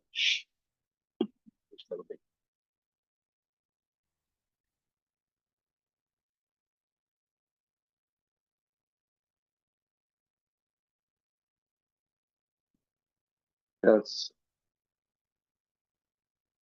After reading this way, junior executive can go to such a man and say approximately, look here, Ed, do you want to stop drinking or not? You put me on the spot every time you get drunk. കാരണം ഇയാളെ കുറിച്ച് ഒരു നല്ലൊരു ധാരണയോട് കൂടി അയാളെ സഹായിക്കാനായിട്ട് പ്രവർത്തിക്കുന്ന junior executive വളരെ പ്രതീക്ഷയോടെ ആ പ്രതീക്ഷയെല്ലാം നശിപ്പിച്ചിട്ട് ഏത് നിലയിൽ ഇയാള് എന്താ പറയുക, നമ്മുടെ ഒരു റിലാപ്സിന് ഉണ്ടായതിനു ശേഷമുള്ള ഒരു അവസ്ഥ നമുക്ക് എല്ലാവർക്കും അറിയാലോ. സോ ടോട്ടലി ഇയാള് ഡിസപ്പോയിന്റഡ്, അതാണ് ഇതിന്റെ ശരിയായിട്ടുള്ള അർത്ഥം. നിരാശയിലേക്ക്, എന്നെ നിരാശനാക്കിയിരിക്കുന്നത്. വളരെ പ്രതീക്ഷ നിങ്ങളോട് കൂട്ടത്തിൽ വർക്ക് ചെയ്താണ്, പക്ഷെ നിങ്ങൾ you are disappointed me. You put me on the spot every time you get them. It isn't fair to me or the firm. I have been learning something about alcoholism. If you are an alcoholic, you are a mighty sick man. മനസ്സിലായി? ഈ book പഠിച്ചൊരു മദ്യപാനി ഇല്ലാത്തപ്പോഴൊരു junior executive പറഞ്ഞ് you are sick, നീ ഒരു രോഗിയാണ്. അത്ര നല്ലൊരു മെസ്സേജ് അല്ലേ? You act like one. നിന്റെ പ്രവർത്തികൾ അങ്ങനെയാണ്, രോഗിയായിട്ടുള്ള വ്യക്തിയാണ്. The firm wants to help you to get over and if you are interested there is a way out. എന്താ ഇംഗ്ലീഷിൽ വായിച്ചാൽ നല്ലതാണ്, നല്ല വാക്കുകൾ വരും. The firm wants, means company നിന്നെ സഹായിക്കാൻ ആഗ്രഹിക്കുന്നു. നിനക്ക് ആഗ്രഹമുണ്ടെങ്കിൽ there is a way out. രക്ഷപ്പെടാനൊരു മാർഗമുണ്ട്. If you take it, your past will be forgotten and the fact that you went away for treatment will not be mentioned. അല്ലേ? ഈ രീതിയിലുള്ളതാണ്. നീ ട്രീറ്റ്മെന്റ് പോയതോ ഒന്നും നിന്റെ സർവീസ് റെക്കോർഡിൽ ഒന്നും ഉണ്ടാവില്ല. എന്നാൽ നമുക്കറിയാം, ഇപ്പൊ ഈ ഗവൺമെന്റിലൊക്കെ ആണെന്ന് പറഞ്ഞാൽ ഈ ഇതൊക്കെ റെക്കോർഡിൽ വന്നു കഴിഞ്ഞാൽ, സർവീസ് ഇതിൽ വന്നു കഴിഞ്ഞിട്ടുണ്ടെങ്കിൽ പ്രൊമോഷൻ എല്ലാം ബാധിക്കും. മനസ്സിലായില്ലേ? അപ്പൊ അതുകൊണ്ട് എനിക്കൊക്കെ അനുഭവമുള്ള, മനസ്സിലായില്ലേ? എന്റെയൊക്കെ ബോസുമാരുടെ കൃപ കൊണ്ട് എന്റെ സർവീസ് റെക്കോർഡിലൊന്നും ഞാനൊരു ആൽക്കഹോളിക് ആണെന്നൊന്നും എഴുതിയിട്ടില്ല. ഒരിക്കലെങ്കിലും റെഡിങ്ങില് ക്രോണിക് ആൽക്കഹോളിക് എന്നൊക്കെ നീ ഒരു ഉത്തരവാദിത്തമുള്ള ഒരു ജോലി പോയില്ലെന്ന് വരും, പക്ഷെ ഒരു ഉത്തരവാദിത്തമുള്ള ഒരു ജോലിയും നമുക്ക് ലഭിക്കത്തില്ല. പല പ്രൊമോഷൻസിലും ആ പ്രൊമോഷൻ കമ്മിറ്റിയിലൊക്കെ ഇരിക്കുമ്പോൾ അതിനകത്ത് അതൊരു വലിയൊരു റെഡ് മാർക്കാണ്. ആൻഡ് അത് എഴുതത്തില്ല. But if you cannot or will not stop drinking, I think you ought to resign. ഈ രീതിയിൽ നീ മുമ്പോട്ട് പോകാനാണ് നിന്റെ തീരുമാനമെങ്കിൽ better you have to resign.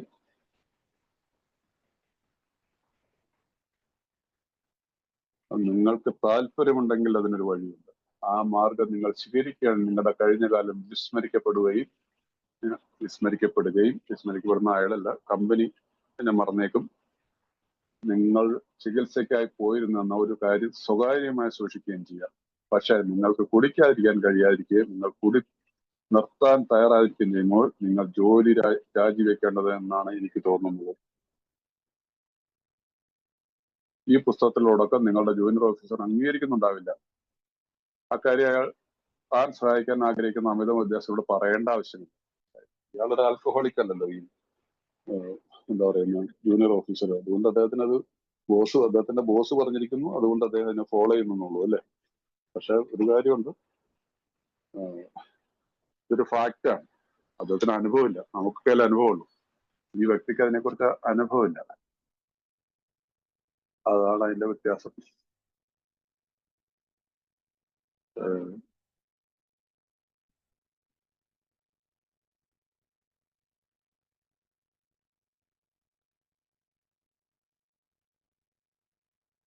Anyway, ഒരു മാർഗം ഉണ്ടെന്നുള്ളത് മെസ്സേജ് ഈ ബുക്ക് വഴിയായിട്ട് അദ്ദേഹം അയാൾക്ക് കൺവേ ചെയ്യുന്നുണ്ട്. ഏറ്റവും ചുരുങ്ങിയത് അയാൾ പ്രശ്നം മനസ്സിലാക്കുകയും സാധാരണ രീതിയിലുള്ള വാഗ്ദാനങ്ങൾ ബലാൽ തെറ്റിദ്ധരിപ്പിക്കാതിരിക്കുകയും ചെയ്യാം. ഒരു അമിത മദ്യപനോട് വളരെയേറെ നല്ല നിലയിലുള്ള ഒരു നിലപാട് സ്വീകരിക്കാൻ അയാൾക്ക് കഴിയുന്നു. തന്റെ കീഴിലുള്ള തൊഴിലാളിയായ ഒരു അമിത മദ്യപനെ സംരക്ഷിച്ചു നിർത്താമെന്ന ഒരു കാരണവും അയാൾക്കുണ്ടാവുന്നില്ല. ശരി, അങ്ങനെ ഒരു കമ്മിറ്റ്മെന്റോട്ട് ഇല്ലാതാനും ഒരു റൈറ്റ് മെസ്സേജ് കൊടുക്കുക എന്നുള്ളതാണ് അദ്ദേഹം ചെയ്യുക. ആ റൈറ്റ് മെസ്സേജ് ഈ രീതിയിലാണ് കൊടുക്കേണ്ടത്. അപ്പൊ അതിനകത്ത് സ്നേഹമുണ്ട്, കർശനമായിട്ടുള്ള നിലപാടുകളുണ്ട്. അപ്പൊ ഈ രീതിയിൽ അപ്രോച്ച് ചെയ്യുന്ന സാധാരണ രീതിയിൽ ഏതൊരു മദ്യപാനും അതിനകത്ത്, കാരണം ഒരു ഇമോഷണലി ഒരു ടച്ച് ഇത് വരും, മനസ്സിലായില്ല. അയാളെ ഫയർ ചെയ്യാനായിട്ട് അയാളെ കുറ്റപ്പെടുത്തിക്കൊണ്ടല്ല അയാൾ സംസാരിക്കുന്നത്. അയാൾ ഒരു തുറന്നിട്ട് കൊടുക്കുകയാണ്. നിനക്ക് ജീവിക്കണമെങ്കിൽ you can walk this path. ഈ 12 പടികളുടെ ഈ ബുക്കിൽ പറയുന്ന, അല്ലെങ്കിൽ ആൽക്കഹോളിക്സ് അനോണിമസ് എന്നുള്ള ഈ പ്രസ്ഥാനം എന്ന് പറയുന്ന അതിൽ കൂടി പറഞ്ഞു കഴിഞ്ഞാൽ we are ready to help. അപ്പൊ ഇത് സാധാരണ രീതിയിൽ വർക്ക്ഔട്ട് ചെയ്യാറുണ്ട്. താഴെ പറയുന്ന അവസ്ഥയിലേക്കാണ് അത് വിരോധം. ഒരാൾ ഒരു അമിത മദ്യപാന കാരണം കൊണ്ട് മാത്രം അയാളെ അധിക്ഷേപിക്കരുത്. അയാൾക്ക് നിർത്തണമെന്ന് ആഗ്രഹമുണ്ടെങ്കിൽ യഥാർത്ഥത്തിലുള്ള അത്തരം ഒരു അവസരം വീണ്ടെടുക്കാൻ അയാളെ പ്രാപ്തനാക്കണം. അയാൾക്ക് കുടിക്കാതിരിക്കാൻ കഴിയാതെ വരികയോ കുടി നിർത്താൻ പറ്റാതെ വരികയോ ചെയ്താൽ അയാളെ പിരിച്ചുവിടണം. അല്ലാതെ അയാള് കൊടുക്കണമെന്നില്ല. എത്ര ഓപ്പർച്യൂണിറ്റി കൊടുക്കാനായിട്ട് ആൽക്കഹോളിക്സ് അനോണിമസ് ഒരു തൊഴിലുടമകൾ പറയുന്നുണ്ട്. അതിനുശേഷം പറയാണ്, എന്നിട്ടും വീണ്ടും ഒഴിവൊഴിവുകളൊക്കെ പറഞ്ഞിട്ട് ഒന്നും പറയേണ്ട കാര്യമില്ല, നേരെ അങ്ങ് ഫയർ ചെയ്തേക്കുക. ഇത്തരത്തിലുള്ള സമീപന രീതി പല രീതിയിൽ പ്രയോജനകരമാണെന്ന് ഞങ്ങൾ കരുതുന്നു. പല നല്ല മനുഷ്യരുടെ പുനരധിവാസത്തിന് അത് വഴിയൊരുക്കും. അതേ സമയത്ത് തന്നെ കുടി നിർത്താൻ കഴിയാത്തവരും കുടി നിർത്താതിരിക്കാനുള്ള ആളുകളെ ഒഴിവാക്കുന്നതിൽ നിങ്ങൾക്ക് ജാഗ്രതയും തോന്നുന്നില്ല. സമയനഷ്ടം, ആളുകൾ, അവരുടെ സൽപ്പേര് എന്നിവയിൽ നടന്ന കാര്യമായ നഷ്ടങ്ങൾ നിങ്ങളുടെ സ്ഥാപനത്തിന് അമിത മദ്യാസക്തി മൂലം സംഭവിച്ചേക്കാം. സോ ഒരു തൊഴിലുടമ വളരെ കെയർഫുൾ ആയിരിക്കണം കാര്യങ്ങൾ. മനസ്സിലായിട്ട് ഒരു കർശനമായിട്ട് എടുക്കുന്ന രീതികളുണ്ട്, സമീപിക്കേണ്ട രീതികളുണ്ട്. അതിന് വാച്ച് ചെയ്യണം. ഇയാൾ യാതൊരു വിധത്തിലുള്ളൊരു ഇത് ചെയ്യുന്നില്ലെങ്കിൽ പറഞ്ഞു വിട്ടേക്ക്. അതുകൊണ്ട് അല്ലാതെ സ്ഥാപനത്തിന്റെ ഇത് വെച്ച് ഒരിക്കലും കളിക്കരുത്. ഈ ഒരു ഗൗരവതരമായ ചോർച്ചയെ തടയുവാൻ ഞങ്ങളുടെ നിർദ്ദേശങ്ങൾ കഴിയുമെന്ന് വിശ്വസിക്കുന്നു. ഈ വക നഷ്ടങ്ങൾ അവസാനിപ്പിച്ചുകൊണ്ട് അർഹിക്കുന്ന ആൾക്ക് അപ്രകാരം ഒരു അവസരം കൊടുക്കുക എന്നുള്ള ബുദ്ധിയാണ് നിയമം. ഇതാണ് നമ്മൾ പറയാറില്ല, നമ്മൾ ഒരു എയുടെ മെസ്സേജ് കിട്ടുന്ന വേണ്ടവർ ഇഷ്ടംപോലെ ഉണ്ട്, ആഗ്രഹിക്കുന്നവരിലേക്കാണ് ഇത് വരുക എന്ന് പറയും. അപ്പൊ ഇങ്ങനെയുള്ള ഈ മെസ്സേജ് ആഗ്രഹമുണ്ടെന്നുള്ള ഒരു വ്യക്തിയിൽ ഒരു ആഗ്രഹമുണ്ടെന്ന് ബോധിച്ചാൽ അയാളെ സഹായിക്കാൻ, അതാണ് ബുദ്ധി. അല്ല, ഇന്ന് ആൽക്കഹോളിക്സ് അനോണിമസിന്റെ ഈ 12 പടി പ്രോഗ്രാം ആവശ്യമുള്ളത് കോടികളുണ്ട് അല്ലേ, കോടികളായിട്ട്. പക്ഷെ അത് വർക്ക് ചെയ്യുന്നവരാണ്, ഇത് ആഗ്രഹിക്കുന്നവര്. നമ്മൾ വേറൊരു പക്ഷേ ഗ്രേസ്, ദൈവത്തിന്റെ അനുഗ്രഹം. അത് തിരിച്ചറിയാൻ പറ്റും ഒരാളുടെ പ്രവൃത്തിയിൽ കൂടി. അല്ലാതെ നമ്മൾ ഇത് ഇയാളെ എങ്ങനെയെങ്കിലും സഹായിച്ചു പറ്റും എന്നുള്ള രീതിയിലൊന്നും കൂടുതൽ ഇറങ്ങി പുറപ്പെടണമെന്നാണ് അദ്ദേഹം പറയുന്നത്. ഈ കഴിഞ്ഞ ദിവസം ഒരു വലിയ ബിസിനസ് സ്ഥാപനത്തിന്റെ വൈസ് പ്രസിഡന്റിനെ ഞങ്ങൾ സമീപിച്ചു. അയാൾ അഭിപ്രായപ്പെട്ടു, നിങ്ങൾ എല്ലാവരും കുടിയിൽ നിന്ന് മാറി എന്നറിയുന്നത് വളരെ സന്തോഷമുണ്ട്. പക്ഷെ ഈ കമ്പനിയുടെ നയം അതിലെ തൊഴിലാളിയുടെ ശീലങ്ങളുമായി ഇടപെടരുതെന്നാണ്. ഏതെങ്കിലും ഒരു തൊഴിലാളി അമിതമായി കുടിക്കുക അയാളുടെ തൊഴിലിനെ ബാധിക്കുകയും ചെയ്യുകയാണെങ്കിൽ ഞങ്ങൾ അയാളെ വിരട്ടും. ഞങ്ങൾക്ക് മദ്യപാനം കൊണ്ടുള്ള യാതൊരു വിധത്തിലുള്ള പ്രശ്നവും ഇല്ലാത്തിടത്തോളം കാലം നിങ്ങൾക്ക് ഞങ്ങളെ എങ്ങനെ സഹായിക്കുകയെന്ന് എനിക്ക് മനസ്സിലാവുന്നില്ല. ഇത് അമേരിക്കയിലെ ആ കാലത്ത് ഇന്നും എനിക്ക് തോന്നുന്നു സ്റ്റാൻഡേർഡ് ഇലക്ട്രിക് എന്ന് പറഞ്ഞിട്ടുള്ള കമ്പനിയൊക്കെയാണ്. ആ കമ്പനിയുടെ ബോസിനെ കുറിച്ചാണ് standard standard electric general electric G എന്ന് പറഞ്ഞത് ഇന്ത്യയിൽ കൊണ്ടുവന്നു കമ്പനി. അവരുടെ ജസ്റ്റ് ഏത് കമ്പനി ആയാലും ഞാൻ ജസ്റ്റ് എന്റെ ബുക്കിനകത്ത് ഇംഗ്ലീഷ് ബുക്കിനകത്ത് പറഞ്ഞു എന്റെ സ്പോൺസർ പറഞ്ഞുകൊണ്ട് ഞാൻ എഴുതി വെച്ചിട്ടുണ്ട്. ജനറൽ ഇലക്ട്രിക് അമേരിക്കയിലെ ഇന്നും ഒരു വൺ ഓഫ് ദ ബിഗ്ഗസ്റ്റ് വലിയ കമ്പനികളാണ്. ചെറിയത് മുതൽ ചെറിയ സാധനങ്ങൾ മുതൽ വലിയ പവർ മെഷീൻസിന്റെ തെർമൽ പവറിന്റെ ഹൈഡ്രോ പവറിന്റെ ഒക്കെ ടർബൈൻ ഇതെല്ലാം ഉണ്ടാക്കുന്ന വലിയ പേര് കേട്ട കമ്പനി. എനിക്ക് തന്നെ മേ ബി ലോകത്തിലെ തന്നെ ഏറ്റവും വലിയൊരു കമ്പനി ആയിരിക്കും. അപ്പൊ അദ്ദേഹത്തിന്റെ അയാൾ പോലും പറയുന്നത് എത്രമാത്രം നിങ്ങൾ ഈ പറയുന്ന സഹാനുഭൂതി ഞങ്ങൾ കാണിക്കാൻ നമുക്ക് തോന്നാറില്ല അവർക്ക്. കാരണം ജോലിനെ ബാധിക്കുകയാണെങ്കിൽ ഞങ്ങൾ അയാളെ പേരിട്ടും ഞങ്ങൾക്ക് മദ്യപാനമുള്ള യാതൊരു വിധത്തിലുള്ള പ്രശ്നവും ഇല്ലാത്തിടത്തോളം കാലം നിങ്ങൾക്ക് ഞങ്ങളെ എങ്ങനെ സഹായിക്കുന്നു എന്ന് എനിക്ക് മനസ്സിലാവുന്നില്ല. അദ്ദേഹത്തിന്റെ ഒരു പ്രോബ്ലം ഇല്ല. അദ്ദേഹത്തിന്റെ കമ്പനിയിൽ മദ്യപാനികളായിട്ടുള്ളവരെ വെച്ച് പൊറപ്പിക്കാറുമില്ല. അതുകൊണ്ട് അതുകൊണ്ട് എനിക്കറിയത്തില്ല നിങ്ങൾക്ക് how can you help me. ഇതേ കമ്പനി തന്നെ ദശലക്ഷത്തിനുള്ള ഉറുപ്പിക വർഷം തോറും പലതരത്തിലുള്ള ഗവേഷണങ്ങൾക്ക് വേണ്ടി ചെലവഴിക്കുന്നു. അവരുടെ ഉത്പാദന ചെലവ് ലക്ഷക്കണക്കിനും കോടിക്കണക്കിന് രൂപയാണ്. 1939 കോടിക്കണക്കിന് രൂപയാണ് അവരുടെ ടേൺ ഓവറും അവരുടെ ചെലവുകളും അതുപോലെ തന്നെ അവരുടെ റിസർച്ചുകൾക്ക് വേണ്ടിയിട്ട് അവർ ചെലവാക്കുന്നത്. തൊഴിലാളികൾക്ക് വേണ്ടിയുള്ള വിനോദത്തിനും മറ്റും അവർക്ക് ധാരാളം സൗകര്യമുണ്ട്. തൊഴിലാളികൾക്ക് ഇൻഷുറൻസ് ഉണ്ട്, കമ്പനി ഇൻഷുറൻസ് ഉണ്ട്. തൊഴിലാളികൾക്കുള്ള ക്ഷേമത്തിന്റെ കാര്യത്തിൽ മാനുഷികവും ബിസിനസ്സുമായുള്ള ശരിയായ താല്പര്യോടെയുണ്ട്. പക്ഷേ അമിത മദ്യപാനാസക്തി അങ്ങനെ ഒരു പ്രശ്നം അവിടെ ഉണ്ടെന്ന് അവർക്ക് അറിയുന്നില്ല. ആലോചിച്ചോക്കെ. കാരണം അങ്ങനെയുള്ള ആളുകളെ അവർ വെച്ച് പൊറപ്പിക്കുന്നില്ല, യാതൊരുവിധ ലീനിയൻസും കാണിക്കുന്നില്ല. Simply terminate. അങ്ങനെയുള്ള ഒരു കമ്പനിയുടെ ബോസുമായിട്ടാണ് ഹംഫി ആയിട്ടുള്ള സംസാരം ഉണ്ടാകുന്നത്. കാരണം ഹംഫി തന്നെ ശരിക്കും ഒരു കോടീശ്വരനായിരുന്ന ഒരാളാണ്, മനസ്സിലായത്. ഇതൊരു വലിയൊരു ഫാക്റ്റ് ആണെന്നുള്ളതല്ലേ. ഇന്നത്തെ നമ്മുടെ നാട്ടിലും ഉണ്ട് അങ്ങനെ. ഈ എയെ കുറിച്ചൊക്കെ പറയുമ്പോൾ അവർ ഇവിടെ മദ്യപായ കള്ളുടിയുമായിരുന്നില്ല, ഞങ്ങൾ കള്ളുടിയും വെക്കാറില്ല എന്നോ ജോലിക്ക് ആരെങ്കിലും കള്ളുടിയെന്ന് പറഞ്ഞപ്പോൾ പറഞ്ഞു ടെർമിനേറ്റ് ചെയ്തേ. ഒരുപക്ഷെ ഇതൊരു പൊതുവെ കാണുന്ന മനോഭാവമാണ്. നിരവധി ബിസിനസ് ജീവിതങ്ങൾ കണ്ടവരാണ് ഞങ്ങൾ. ഒരു മദ്യപന്റെ വീക്ഷണത്തിലൂടെയാണ് എങ്കിലും അത് കാണാൻ നിങ്ങൾക്ക് ഈ മനുഷ്യന്റെ ആത്മാർത്ഥമായ അഭിപ്രായം കേൾക്കുമ്പോൾ ചിരിക്കുവാനേ കഴിയുന്നുള്ളൂ, മനസ്സിലായില്ലേ. അപ്പോൾ ജനറൽ ഇലക്ട്രിക്കിന്റെ ബോസിന്റെ സംസാരം കേട്ടപ്പോൾ ഇദ്ദേഹത്തിന് ചിരിക്കാനേ കഴിയുന്നുള്ളൂ. ഒരു വർഷം അമിത മദ്യപാനാസക്തി രോഗം എന്തുമാത്രമാണ് അയാളുടെ സ്ഥാപനത്തിൽ നഷ്ടത്തിലെത്തിക്കുമെന്ന് അറിഞ്ഞിരുന്നുവെങ്കിൽ അയാൾ ഞെട്ടിപ്പോകുമായിരുന്നു. ആ സ്ഥാപനം ശരിയായിട്ടുള്ളതും ശക്തവുമായി ഈ മദ്യപാന രോഗികൾക്ക് താവളവും മറിലേക്കാം. ഈ പ്രശ്നം എത്രമാത്രം വ്യാപകമെന്ന കാര്യത്തെക്കുറിച്ച് വലിയ സ്ഥാപനങ്ങളിലെ മാനേജർമാർക്ക് വ്യക്തമായ യാതൊരു ധാരണയിലും നിങ്ങൾ വിശ്വസിക്കുന്നത്. നിങ്ങളുടെ സ്ഥാപനത്തിൽ അമിത മദ്യപാനാസക്തിയുടെ പ്രശ്നം ഇല്ല എന്ന് തന്നെയാണ് നിങ്ങൾ കരുതുന്നതെങ്കിൽ തൊഴിലാളികളുടെ കീഴറ്റം വരെ ഒരു പരിശോധന നടത്തുന്നതാണ്. അങ്ങനെയാണെങ്കിൽ നിങ്ങൾക്ക് രസകരമായ ചില കണ്ടെത്തലുകൾ നടത്താൻ പറ്റും.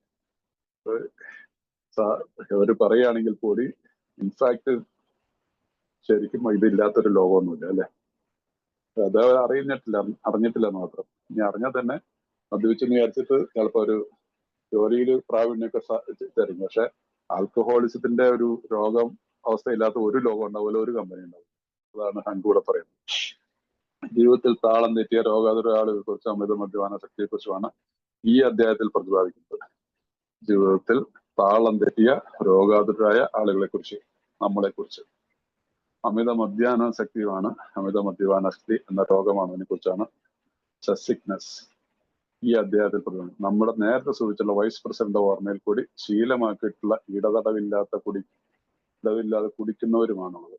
അത്തരക്കാരോട് ഞങ്ങളുടെ നയം വളരെ കണിശമായിരുന്നു. പക്ഷേ അങ്ങനെയുള്ള ആളുകളെയും അമിത മദ്യപാന രോഗികളെയും അയാൾ തിരിച്ചറിഞ്ഞിരുന്നില്ല. ഞാൻ പറയുന്നത് എനിക്ക് ഇതിന്റെ എയെ കുറിച്ചുള്ള ഇത് നമ്മുടെ കമ്പനിയുടെ ആവശ്യമെന്ന്, പക്ഷെ സത്യസന്ധമായിട്ടുള്ള കാര്യം എന്നാണ്, അയാൾ അതിന് തിരിച്ചറിഞ്ഞിട്ടില്ല. മനസ്സിലായില്ല. ഒരു അമിത മദ്യപാന രോഗിയായ തൊഴിലാളിക്ക് അമിതമായ തോതിലുള്ള സമയവും ശ്രദ്ധയും ലഭിക്കുമെന്ന് പ്രതീക്ഷിക്കാൻ പറ്റില്ല. അയാളെ ഏവരുടെയും പ്രിയങ്കരനായി മാറ്റുന്നതിലും അർത്ഥമില്ല. ശരിയായ തരത്തിലുള്ള ഒരാൾ, രോഗമുക്തി പ്രാപിക്കാനുള്ള ഒരാൾ ഇത്തരം ആനുകൂല്യങ്ങളൊന്നും പ്രതീക്ഷിക്കുകയുമില്ല. മറ്റുള്ളവർ എന്തെങ്കിലും അടിച്ചേൽപ്പിക്കുന്ന കാര്യത്തിൽ അയാൾ വിശ്വസിക്കപ്പെടുന്നില്ല. അങ്ങനെയുള്ള കാര്യത്തിൽ നിന്നെല്ലാം വളരെ ദൂരെയായിരിക്കും അയാൾ. അയാൾ ചെകുത്താനെ പോലെ പണിയെടുക്കുകയും തന്റെ മരണം വരെ നിങ്ങളോട് നന്ദിയുള്ളവരായിരിക്കും ചെയ്യും. ടോട്ടലി ഹോപ്പ്ലെസ് ആയിട്ടുള്ള ഒരു ആൽക്കഹോളിക്കിന്റെ ആ ഒരു അവസരം ഓഫ് കോഴ്സ് അല്ല എൻ്റെ അടുത്ത്. It is not to be expected an alcohol employee will receive a disproportionate amount of time and attention. He should not be made a favorite. The right kind of man, the kind who recovers, will not want this sort of thing. He will not impose. Far from it. He will work like the devil and thank you to his dying day. അപ്പൊ വളരെ നന്ദി. ശരിക്കും ഒരു റിക്കവറിയിൽ വന്നിരിക്കുന്ന ഒരു മദ്യപാനാസക്തനാണെങ്കിൽ അദ്ദേഹം തന്റെ കമ്പനിയുടെ ബോസിനോട് വളരെ നന്ദി ഉള്ളതായിരിക്കും, വളരെ ആത്മാർത്ഥതയുള്ള ഒരു വ്യക്തിയായിട്ട് മാറും. നമ്മളുടെ ഒക്കെ ജീവിതത്തിൽ അത് മനസ്സിലാക്കാൻ പറ്റും. മനസ്സിലായില്ല.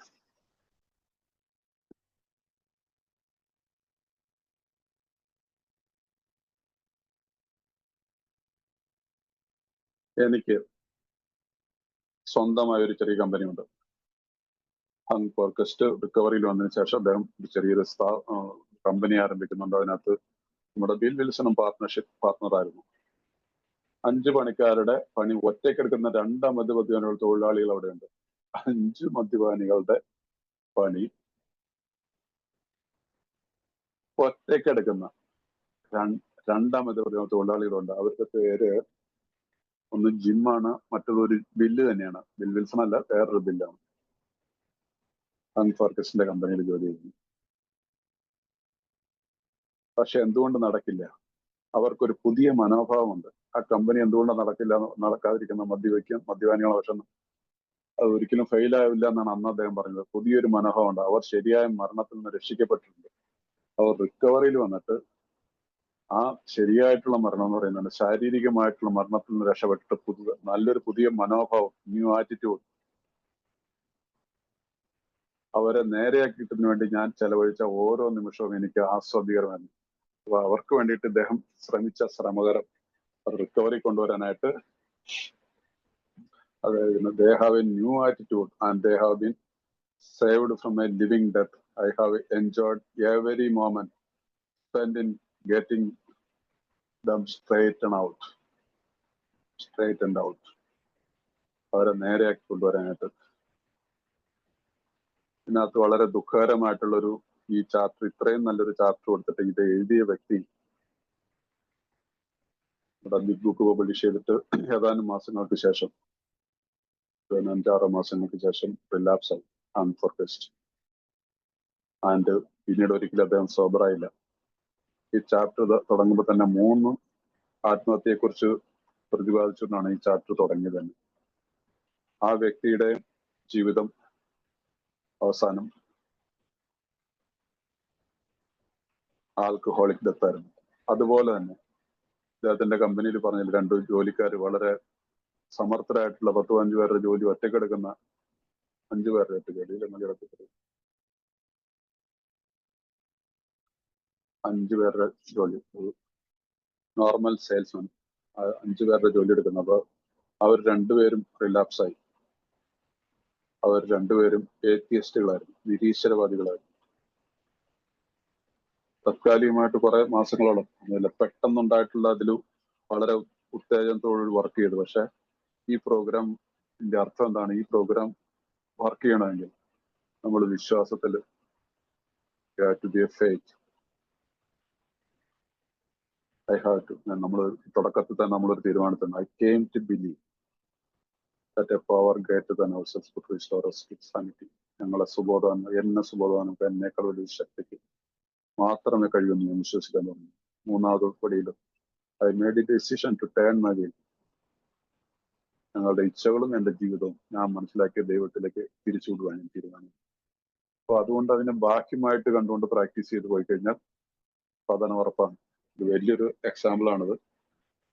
ഹങ്കിനെ കുറിച്ച് ലോയിസ് വിൽസൺ, ബിൽ വിൽസന്റെ വരി എഴുതിയൊരു ബുക്കുണ്ട്, ലോയിസ് റിമെമ്പേഴ്സ് എന്ന് പറഞ്ഞൊരു ബുക്കുണ്ട്. അതിനകത്താണ് അദ്ദേഹത്തിന്റെ മരണത്തെക്കുറിച്ചും അദ്ദേഹത്തിന് ഉണ്ടായ മരണത്തിനുള്ള അദ്ദേഹത്തിന് റിലാപ്സിനുള്ള കാരണം റിസെന്റ്മെന്റ് ആയിരുന്നു. only because of resentment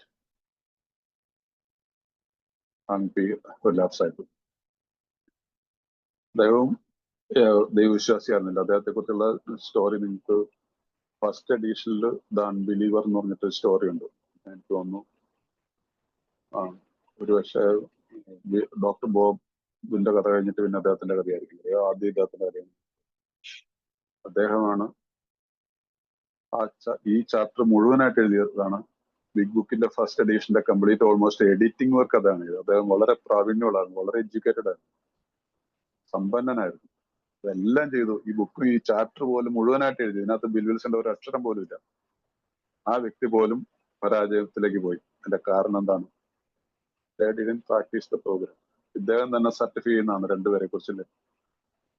അദ്ദേഹത്തിന്റെ കമ്പനിയിൽ ജോലി ചെയ്യുന്ന വളരെ മിടുക്കുവാനായിട്ട് ഇദ്ദേഹം വളരെ സന്തോഷവാനായിരുന്നു അവർ റിക്കവറിയിൽ വന്നു. പക്ഷെ ദേ ഓൾസോ 6-7 മാസത്തെ റിക്കവറി അവർക്കുണ്ടായുള്ളൂ. Relapsed and died. സോ ഇത് നമ്മളെല്ലാവരും ഓർക്കണത് നമുക്ക് എല്ലാവർക്കും ഒരു പാഠമാണിത്. എന്നാൽ ഞാനും മനസ്സിലാക്കുന്നതാണ്. അതുകൊണ്ട് ഈ ഓരോ ദിവസവും നമ്മൾ ഇതിനെ പ്രോഗ്രാമിനെ അതിൻ്റെതായിട്ടുള്ള രീതിയിൽ മനസ്സിലാക്കി പോയില്ല എങ്കിൽ ആർക്ക് വേണമെങ്കിലും വീഴാം. ശരി, ഞാനും വീഴാം. ഇത് എഴുതിയ ആള് വീണെങ്കിൽ പിന്നെ അതിലപ്പുറം വേറെ ഒന്നും പറയാനില്ലല്ലോ. ഈ ചാപ്റ്റർ എഴുതിയ ആള്, ഈ ബിഗ് ബുക്ക് നമ്മൾ വായിക്കുന്ന ബിഗ് ബുക്ക് എഡിറ്റ് ചെയ്ത ആള്, അതിനെക്കുറിച്ച് നമ്മൾ ചിന്തിക്കേണ്ടതാണ്. അപ്പൊ ഇതോടുകൂടി ഇന്നത്തെ ഈ ചാപ്റ്റർ തീരുകയാണ്. അടുത്ത ചാപ്റ്റർ നിങ്ങൾക്ക് വേണ്ടി ഒരു വീക്ഷണം എന്നുള്ള ചാപ്റ്ററാണ്. നമ്മുടെ പ്രോഗ്രാമിന്റെ ഒരു സംക്ഷിപ്തമായിട്ടുള്ളൊരു വിവരണമാണ്. നിങ്ങൾക്ക് വേണ്ടിയുള്ളൊരു വിഷൻ ഫോർ യു. നമുക്ക് അടുത്ത ആഴ്ച എടുക്കാം എന്ന് വിചാരിക്കുന്നു. അപ്പൊ ഇതുവരെയുള്ള ഇന്നത്തെ ഈ ചാപ്റ്ററിൽ ഇതുവരെ നിങ്ങൾക്ക് എന്തെങ്കിലും സംശയങ്ങളോ നിങ്ങളുടെ അനുഭവങ്ങളോ ഒക്കെ ഉണ്ടെങ്കിൽ നിങ്ങൾ ഷെയർ ചെയ്ത്, ഇതൊക്കെ നിങ്ങളൊക്കെ ജോലി സ്ഥലത്തോ അല്ലാതെ സാമൂഹിക ജീവിതത്തിലൊക്കെ ഉണ്ടെങ്കിൽ അതിനെക്കുറിച്ച് നമുക്ക് ചർച്ചയ്ക്ക് എടുക്കാം. അത് കഴിഞ്ഞിട്ട് സമയമുണ്ടെങ്കിൽ നിങ്ങൾക്ക് വേണ്ടി ഒരു വീക്ഷണം ഞാൻ നിങ്ങൾക്ക് അടുത്ത ആഴ്ച തുടങ്ങും. ഓക്കെ, എന്റെ തൊണ്ട ഇത്തിരി പ്രശ്നം. Okay, thank you very much.